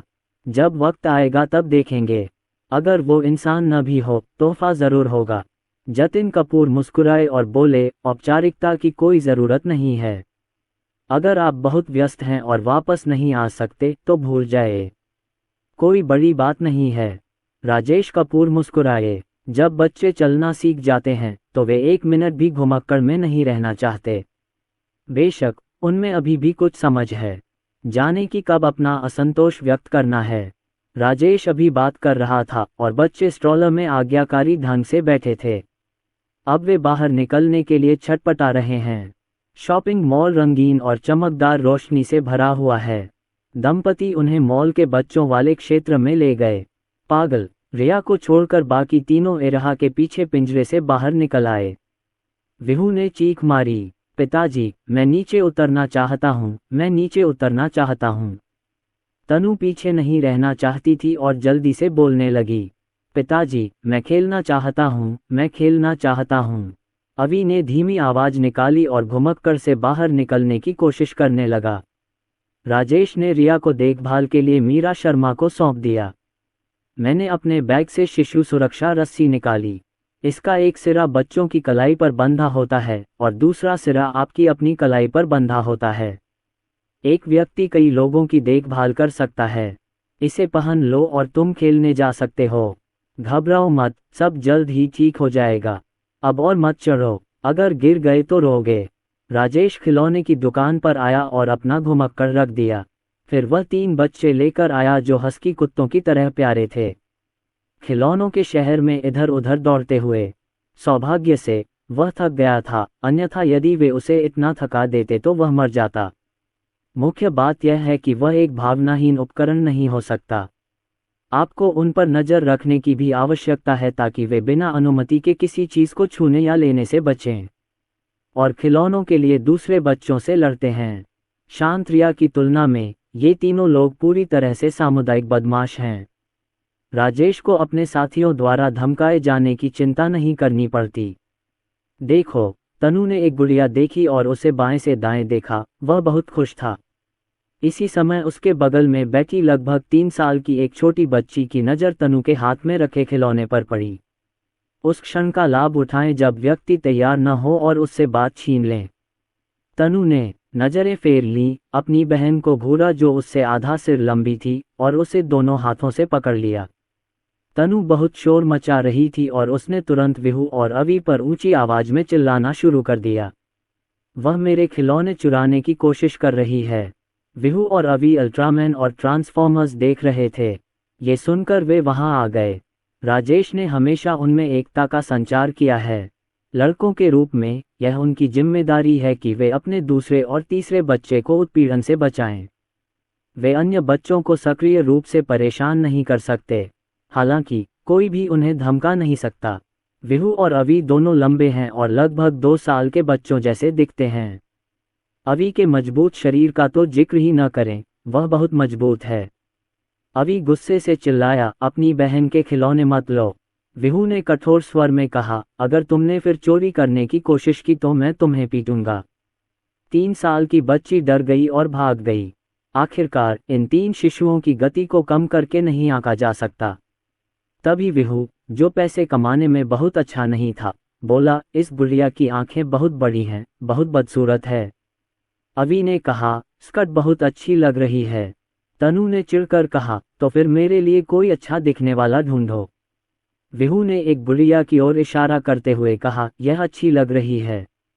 अवी एक क्षण के लिए हिचकिचाया और बोला, यह अच्छा लग रहा है। तनु, उसके सिर पर बाल नहीं है, गंजा सिर है। विहू ने सिर हिलाकर गंभीरता से कहा, उसकी आंखें बड़ी नहीं हैं। अवी ने बात करना बंद कर दिया। तनु, वहीं दूसरी ओर राजेश कपूर अपनी हंसी रोक नहीं पाए। उसने वह सब कुछ देखा जो अभी अभी हुआ था। आमतौर पर वह बच्चों की बातचीत में भाग नहीं लेता। उन्हें अन्य बच्चों के साथ अपने तरीके से घुलने मिलने दें। इस तरह माता पिता अपने बच्चों को बेहतर ढंग से समझ सकते हैं। तनु ने उसी तरह अपने हाथ में गुड़िया को असमंजस से देखा और एक पल के लिए झिझकी। अंततः उसने उसे अपनी बाहों में भर लिया, ठंडी सांस ली और अपने गुलाबी छोटे से मुंह को फुलाते हुए गर्व से कहा, मुझे लगता है कि यह अच्छा लग रहा है। सुंदर, तुम्हारे अल्ट्रामैन और ट्रांसफॉर्मर्स बदसूरत हैं, उनकी तो आंखें भी नहीं हैं। जब वह बोल रहा था, अवी धड़ाम से आया। उसके हाथ में एक बहुत सुंदर नीला ट्रांसफॉर्मर था। तनु के चेहरे पर तुरंत तमाचा पड़ा, वाह, ये तो बहुत सुंदर है। अवी गर्व से दौड़कर आया और उसने वह चीज़ राजेश कपूर को दिखाई। पिताजी, पिताजी, मुझे ये चाहिए, यह अच्छा लग रहा है। राजेश कपूर ने सिर हिलाकर कहा, हाँ, ये बहुत अच्छा है। अगर तुम्हें ये पसंद है तो खरीद लो। हालांकि तुम सिर्फ 2 खिलौने ही खरीद सकते हो। विहू 3 खिलौने लेकर आया। वह 3 अलग अलग अल्ट्रामैन को पकड़े हुए था। राजेश कपूर की अल्ट्रामैन की स्मृति पहली पीढ़ी जैक, एस्ले और अन्य पर बनी हुई है। बच्चा होने के बाद मैं अल्ट्रामैन जीटा और अल्ट्रामैन ओब के बारे में थोड़ा जानता हूँ। विहू ने दयनीय स्वर में पूछा, पिताजी क्या आप तीनों खरीद सकते हैं? राजेश कपूर ने सिर हिलाते हुए कहा, आप सिर्फ 2 ही खरीद सकते हैं। हमारे घर में पहले से ही ढेर सारे खिलौने हैं। खिलौनों में बच्चों की रुचि केवल अस्थायी होती है। घर में खिलौनों का ढेर पहाड़ की तरह लग सकता है। खिलौनों को बार बार धोना और कीटाणुरहित करना बहुत थका देने वाला काम है। विहू ने धीरे से कहा, ओह, एक पल के लिए हिचकिचाया और केवल एक उठाया और उसे शॉपिंग कार्ट में रख दिया। जब हम अगले क्षेत्र में पहुंचे तो हम फिर से पागल हो गए। वे सभी राजेश कपूर को अपने पिता के साथ खुशी बांटने के लिए खींचने के लिए दौड़े। तनु को पहले खिलौनों में कोई विशेष रुचि नहीं थी, अब उसे सुंदर गुड़ियों का विशेष शौक हो गया है। पिताजी, इस बाबी को देखो, वह कितनी प्यारी है। बेबी, पिताजी, यह बाबी भी है, ये बहुत सुंदर है। ये भी सुंदर है। सामने वाली शेल्फ डायनासोर से भरी हुई है। अवी और विहू ने राजेश को अपनी ओर खींचा जो एक गुड़िया के साथ खेल रहा था। पिताजी, ये देखो। ओह, टायरानोसोरस रेक्स। पिताजी, मैं ऊपर वाले को देखना चाहता हूँ, गले लगो, गले लगो। तनु ने गुलाबी रंग की लंबी पोशाक में एक बाबी गुड़िया को पकड़े हुए पूछा। पिताजी, क्या वह सुंदर है? राजेश कपूर ने अवी को उठाया और उसे सबसे ऊपर वाली शेल्फ पर रखा डायनासोर दिखाया। मैंने विहू का टायरानोसोरस रेक्स उठाया और तनु की बाबी गुड़िया पर एक नज़र डाली। उन्होंने बहुत गंभीरता से कहा, यह अच्छा लग रहा है। तनु का स्वाद अच्छा है। 3 ऊर्जावान शिशुओं के साथ तालमेल बिठाना। कुछ कौशल के बिना आप इसका ध्यान बिल्कुल नहीं रख सकते। ये खिलौना शहर बहुत बड़ा है। घूमते घूमते हम अगले क्षेत्र में पहुंच गए। यहाँ बेची जाने वाली सभी बंदूकें खिलौना बंदूकें हैं, जिनमें बड़ी एके भी शामिल हैं। तीनों बच्चे उसके सामने खड़े थे, सभी स्तब्ध थे, उनकी आंखों में तारे चमक रहे थे। वाह, ये तो बड़ी बंदूक है। बहुत सुंदर। बो पीपी, पिताजी, इसे नीचे उतारिए, हम इसे देखना चाहते हैं, हम इसे देखना चाहते हैं। राजेश ने बक्सा नीचे उतारा और तीनों बच्चे उसके चारों ओर नाचने लगे। खिलौनों की दुकान में सभी खिलौने बड़े ब्रांडों द्वारा बनाए गए हैं, जिनमें से कुछ अधिकृत हैं और उनमें से अधिकांश प्रामाणिक हैं। इसलिए कीमत स्वाभाविक रूप से अधिक है। इस एके की कीमत 788 है, जो महंगी लगती है, लेकिन तनु की गुड़िया की तुलना में ये पहले से ही सस्ती है। इतनी छोटी गुड़िया, केवल 50 सेमी लंबी। इससे पहले मैंने जो गुड़िया खरीदी थी, उनकी कीमत केवल 100 या 200 रुपये थी। तुम्हें पता है, ये सचमुच सुंदर है। राजेश कपूर इतने आकर्षित हुए कि वे इसे खरीदना चाहते थे और इसके साथ खेलना चाहते थे। पिताजी को भी ये पसंद है। पिताजी घर ले जाने के लिए 2 खिलौने भी खरीद सकते हैं, है ना? पिताजी के पास कोई खिलौना नहीं है। राजेश कपूर की आवाज़ दयनीय लग रही थी। तीनों बच्चे बंदूक खरीदना चाहते थे, लेकिन जब वे बोलने वाले थे तो राजेश कपूर ने उन्हें बीच में ही रोक दिया। विहू ने पैकेजिंग बॉक्स को छुआ और कहा, पिताजी, क्या आप मुझे थोड़ी देर इसके साथ खेलने देंगे? बिल्कुल खेल सकते हो। पापा के खेलने के बाद तुम सब खेल सकते हो। तो फिर आप किस बात से हिचकिचा रहे हैं? तीनों बच्चों को राजेश द्वारा उनके लिए खिलौने खरीदना बहुत पसंद आया। अपने लिए खिलौने खरीदने के बाद राजेश को कई साल जवान महसूस हुआ। अगला भाग रेसिंग कार का है, जो एनीमे पर आधारित है। ये 4 पहिया कार रेस की तरह है। यहाँ पहले से ही बहुत सारे बच्चे इकट्ठा होकर यह सब देख रहे हैं। यदि आप इस तरह का खेल खेलना चाहते हैं तो आपके पास इस तरह की कार होनी चाहिए। तीनों बच्चे अपने बड़े भाइयों को बड़ी दिलचस्पी से खेलते हुए देख रहे थे। क्योंकि वे पर्याप्त लंबे नहीं हैं, वे बहुत चिंतित रहते हैं। राजेश ने शॉपिंग कार्ट को व्यवस्थित किया और बच्चों को उसमें बैठाकर चारों ओर देखने को कहा। जैसे ही कार ट्रैक की ओर बढ़ी, कई बच्चे उत्साह से चीखने लगे। वाह, कितना सुंदर, कितना सुंदर, बहुत बढ़िया, वह बहुत तेज दौड़ता है, कार बहुत अच्छी लग रही है। राजेश कपूर भी बगल से देख रहे थे और आह भरने से खुद को रोक नहीं पाए।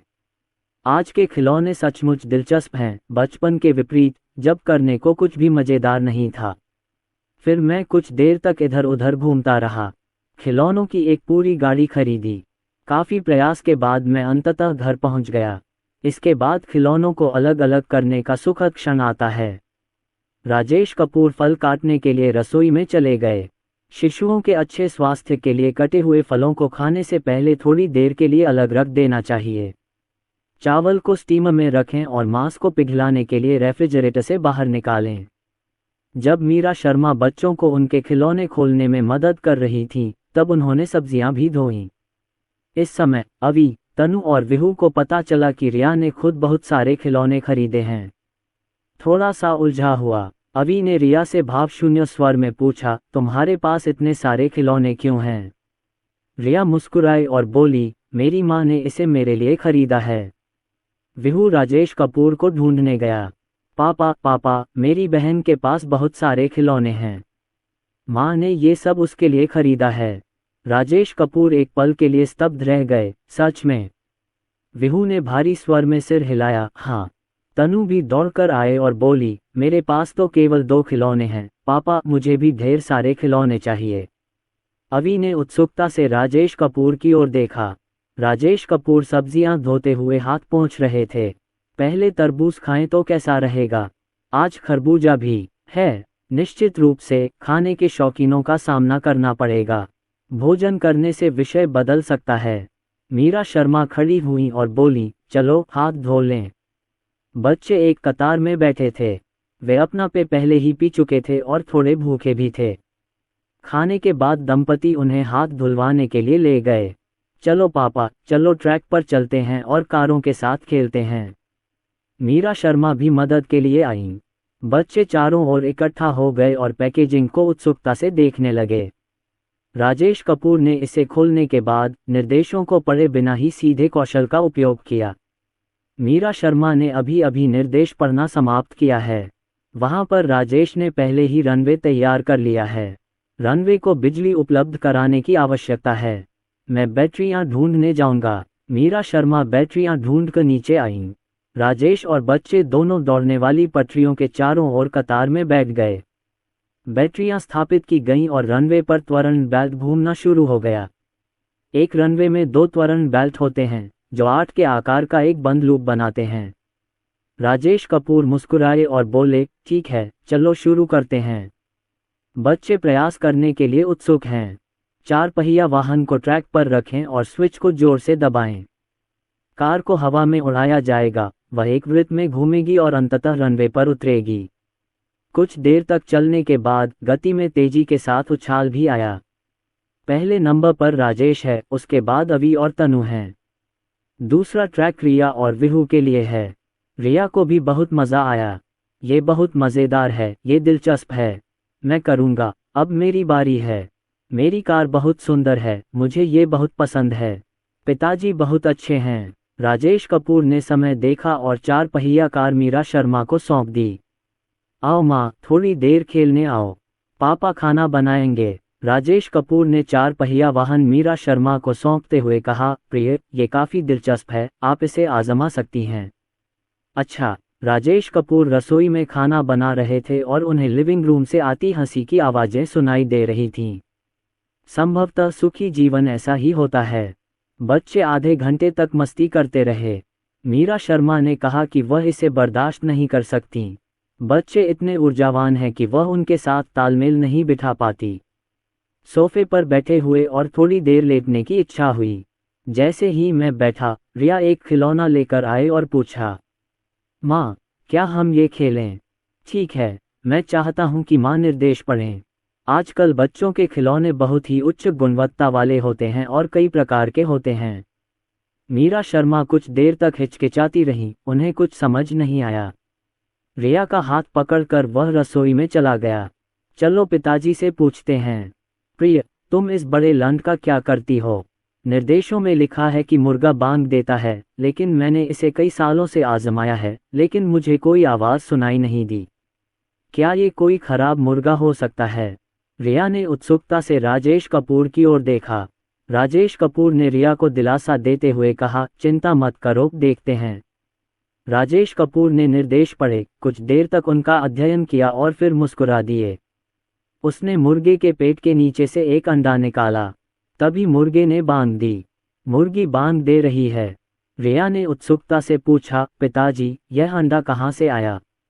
ये कैसा दिखता है? राजेश कपूर ने उसका छोटा सा हाथ पकड़ लिया और कहा, लो गेंदें निकालो और मुर्गी बांग देगी। रिया आश्चर्यचकित और खुश हुई और खिलौने को लेकर लिविंग रूम की ओर भागी। मुर्गी ने अंडा दिया। वह टर्रा रही है, टर्रा रही है।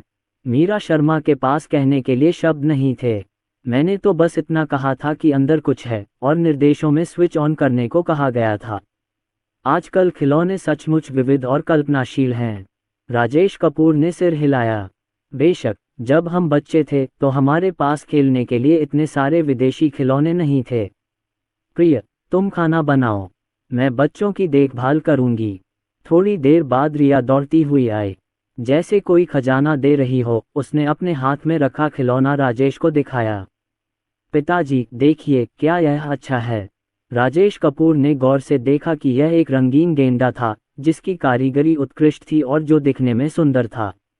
यह बहुत अच्छा लग रहा है। मीरा शर्मा पीछे पीछे आई और बोली, निर्देशों में कहा गया है कि यह तापमान के आधार पर रंग बदलता है।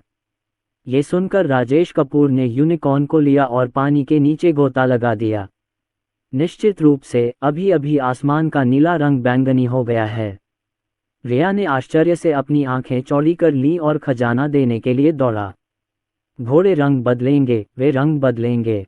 अंततः मैं अन्य शिशुओं का ध्यान आकर्षित करने में सफल रही।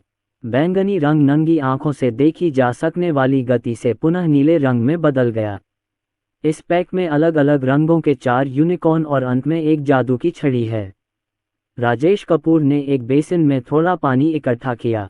मीरा शर्मा ने इसे संभाला और कहा, चलो देखते हैं कि यूनिकॉर्न किस रंग में बदल जाता है। विभिन्न रंगों के यूनिकॉर्न अलग अलग रूप में परिवर्तित होंगे। जब वह वापस आई तो मीरा शर्मा ने उसे धूप में सुखाने के लिए बाहर निकाल दिया। इस समय सूर्य की रोशनी करवट लेकर लेटे हुए व्यक्ति के बाहरी हिस्से पर पड़ती है। मीरा शर्मा ने यूनिकॉर्न को सूर्य की रोशनी में रखा और प्रत्येक यूनिकॉर्न फिर से बदल गया। जब मीरा शर्मा अपने बच्चे के साथ इन खिलौनों से खेलती थी तो उनका बचपना भी जाग उठता था। छोटे बच्चों के लिए खिलौने बहुत दिलचस्प। ये खाना खाने का समय है। राजेश कपूर बाहर चिल्लाया। खाना मेज पर परोसा गया और राजेश कपूर ने अपना एप्रन उतार दिया।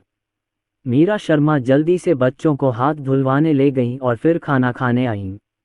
राजेश कपूर का चेहरा थोड़ा उदास था। जब खाने का समय हो तो खाना ही पड़ेगा।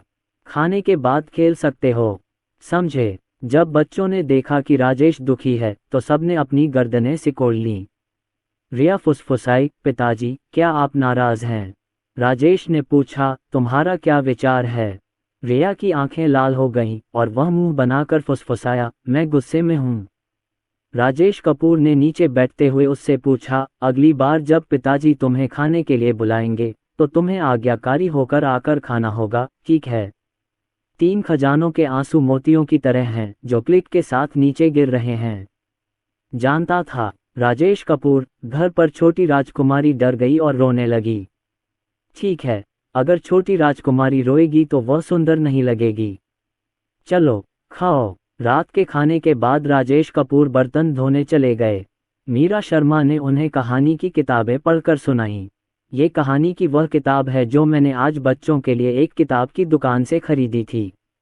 अल्ट्रामैन कहानी की पुस्तकें, बातचीत की कहानियाँ आदि हैं। माँ, आप जो चाहें चुन लें। मीरा शर्मा सोफे पर झुकी हुई थी जबकि बच्चे एक घेरे में बैठकर ध्यानपूर्वक कहानियाँ सुन रहे थे। मीरा शर्मा कहानियाँ सुनाने में बहुत अच्छी हैं। ये बहुत ही जीवंत और रंगीन था और बच्चों ने इसे बड़ी रुचि से सुना। बेशक, शिशुओं के अपने विचार होते हैं। हर बार जब वे एक कहानी की किताब पढ़ना समाप्त करते हैं तो वे 100,000 क्यों बच्चे बन जाते हैं। शिशुओं के पास अद्भुत विचार होते हैं और वे मनमौजी विचारों से भरे होते हैं। मीरा शर्मा अभी भी इन सवालों का जवाब दे सकती हैं। जब मुझसे कुछ बगों के बारे में पूछा गया तब भी मैंने उनकी तह तक जाने पर जोर दिया। वह सचमुच असहाय थी। उदाहरण के लिए, आज हम लिटिल रेड राइडिंग हुड के बारे में बात कर रहे हैं, जिसे वे अविश्वसनीय मानते हैं। भेड़िया कैसे बोल सकता है? माँ, भेड़िए इंसानों को क्यों खाते हैं? दादी जंगल में क्यों रहती हैं? ये खतरनाक है। दादी इतनी बूढ़ी हैं, तुम उन्हें क्यों खा रहे हो? एक भेड़िया कैसे मनुष्य में बदल सकता है? मीरा शर्मा ने राजेश कपूर से मदद मांगी। पति जी, कृपया बच्चे को ये समस्याएं समझाएं। राजेश ने अपने हाथ पोंछे, बैठ गया और जल्दी से बच्चों से सवाल पूछने लगा। क्या कोई मुझे बता सकता है कि वह बूढ़ी औरत जंगल में क्यों रहती है? रिया ने धीरे से पूछा। क्योंकि तुम्हारे पास पैसे नहीं हैं। विहू चिल्लाया, वह चलने के लिए बहुत बूढ़ा हो गया होगा। जब सब लोग जवाब देते तो राजेश दिखावटी अंदाज में सिर हिला देता। ऐसा हो सकता है, ये तो बहुत बढ़िया विचार है। पिताजी ने तो इसके बारे में सोचा भी नहीं था। समस्या का समाधान स्वयं शिशुओं ने ही किया। ठीक है, हम सोने से पहले थोड़ी देर खेलेंगे। बंदूक, बंदूक पिताजी, बंदूक। अवि ने बड़े आकार के की ओर इशारा करते हुए कहा। ओह हाँ, मैंने अभी तक पिताजी की बंदूक नहीं देखी है। इसे खोलते ही राजेश कपूर की आंखें चमक उठीं। कारीगरी बहुत खूबसूरत थी। इसे हाथ में पकड़ने पर यह भारी और वास्तविक लगता है और इस पर बड़े आकार का सिमुलेशन संस्करण लिखा हुआ है। अवि ने कहा, वाह, ये बहुत बढ़िया लग रहा है। विहू आया और पूछा, पिताजी, क्या मैं इसे छू सकता हूँ? राजेश कपूर ने उसे वह चीज थमा दी। विहू ने उसे प्यार से देखा, लेकिन पाया कि वह उसे उठा ही नहीं पा रहा था। बहुत निराशाजनक। इस समय अवि ने खाली पानी की बंदूक उठाई और राजेश कपूर पर गोली चला दी। पो, राजेश ने चेहरे पर दर्द के भाव के साथ अपनी छाती ढकने का नाटक किया। ओह, मैं घायल हूँ। चिकित्सक, आओ और मुझे बचाओ, मुझे बचाओ। राजेश कपूर ने अपना सिर घुमाया और तनु की ओर देखा। तनु चिल्लाई, मैं तुम्हें बचाने आई हूँ। उसने अपने हाथों को बंदूक का आकार दिया और कहा, पिट। विहू भी इसमें शामिल हो गया और अचानक वहां भगदड़ मच गई। राजेश कपूर जमीन पर लेट गए। मैं घायल हूं और हिल नहीं सकता, आप लोग आगे बढ़िए। रिया खड़ी हुई और बोली, पिताजी, मैं आपकी रक्षा करूंगी। फिर उसने एक नर्म तलवार उठाए। आह, तुमने डैडी को मारा। मीरा शर्मा वास्तव में राजेश की प्रशंसा करती हैं। वह बच्चों की देखभाल बड़ी आसानी से करने में माहिर है। मैं खुद भी इस उलझन में था कि क्या करूं। आधे घंटे तक खेलने के बाद राजेश कपूर ने ताली बजाकर नहाने और बिस्तर पर जाने का इशारा किया। मास्टर बेडरूम में एक बड़ा शॉवर स्टॉल है। सबसे बड़े बच्चे को छोड़कर, जिसे अकेले नहाना पड़ता है, बाकी सभी बच्चे बिना किसी परेशानी के एक साथ नहा सकते हैं। एकमात्र बुरी बात यह है कि बच्चे खेल रहे हैं। एक बार नहाने के बाद राजेश ने स्नान किया। बच्चों को कभी भी खेलने का मौका न दें। यदि गर्मियों में बहुत गर्मी हो तो आप बबल फिश को धो सकते हैं, उन्हें ये बहुत पसंद आएगा। अभी अब काफ़ी बेहतर है और नहा तो सकता है, लेकिन इसके अलावा कुछ नहीं। बच्चे अपने पालने में सो गए और राजेश ने हेडलाइट्स बंद कर दीं। शुभ रात्रि झोंकबाओ। शुभ रात्रि पिताजी। थोड़ी देर बाद बच्चे सो गए और चौथा बच्चा भी उनींदा महसूस करने लगा। मीरा शर्मा ने कहा कि वह बहुत थकी हुई थीं। बच्चों के साथ खेलना बहुत थका देने वाला होता है। पतिदेव, आपके लिए बच्चे की देखभाल करना बहुत मुश्किल है। चलो सरला यादव नाम का एक बंद कमरा ढूंढते हैं, कुछ घर का काम या कुछ और। राजेश कपूर मुस्कुराए और बोले, अगर मैं इसका ध्यान नहीं रख पाया तो मैं आपसे बाद में बात करूंगा। प्रिय, मुझे तुम्हारी मालिश करने दो। कोई ज़रूरत नहीं प्रिय, तुमने बहुत मेहनत की है। अच्छी नींद के बाद मैं ठीक हो जाऊंगा। राजेश कपूर खड़े हुए और मीरा शर्मा के कंधों की मालिश की। मीरा शर्मा को आराम महसूस हुआ और वह गहरी नींद में सो गईं। मैंने अपने पेट के निचले हिस्से में हो रहे दर्द पर ध्यान नहीं दिया, ये सोचकर कि यह मेरे मासिक धर्म का समय है। अगले दिन एक बिल्कुल नई शुरुआत हुई। नाश्ता बनाओ, बच्चों को जगाओ। सब कुछ सामान्य रूप से चल रहा है। नाश्ते के बाद राजेश कपूर के बर्तन धोने का इंतजार करें। मीरा शर्मा का चेहरा पीला पड़ गया। प्रिय, मैं थोड़ी थकी हुई हूँ। मैं थोड़ी देर लेटने जा रही हूँ। बच्चों को तुम्हारे हवाले छोड़ दूंगी। राजेश कपूर को चूमा। आपकी कड़ी मेहनत के लिए धन्यवाद पति। राजेश कपूर ने चिंतित होकर पूछा, क्या हुआ? क्या तुम्हारा मासिक धर्म आ रहा है? मीरा शर्मा को हर बार पीरियड्स के दौरान थकान महसूस होती है। मीरा शर्मा ने सिर हिलाया। तो फिर जाकर आराम करो। जब लंच तैयार हो जाएगा तो मैं तुम्हें फ़ोन करूंगी। अच्छा। दोपहर के समय राजेश कपूर ने दोपहर का भोजन बनाया और बच्चों की देखभाल का काम रैम्बो को सौंप दिया। खेलते खेलते तनु ने ऊपर की ओर देखा, फिर अपनी मां को ढूंढने के लिए रिया को ऊपर खींच लिया। वे दोनों रेलिंग पकड़कर ऊपर चले गए और रैम्बो, जो बच्चों के साथ खेल रहा था, को इस बात का बिल्कुल भी ध्यान नहीं रहा। 10 मिनट से भी कम समय बाद दोनों बच्चे घबराए हुए नीचे आए। तनु ने अचानक राजेश कपूर को गले लगा लिया। पापा, माँ घायल हो गई हैं। क्या वह मर जाएंगी? माँ, क्या माँ मरने वाली है? तनु ने अपना छोटा सा चेहरा ऊपर उठाया और जितना हो सके उतना दुखी होकर रोया। आंसू टूटे हुए धागे से निकले मोतियों की तरह गिर रहे थे। उसके पीछे खड़े तीनों खजाने भी रोने लगे, पापा पापा। राजेश कपूर चौंक गए और तुरंत अपनी बेटी को उठाकर पूछा कि क्या हुआ? रो मत रिया, पापा को बताओ कि क्या हुआ। तुमने क्या कहा? माँ को क्या हुआ?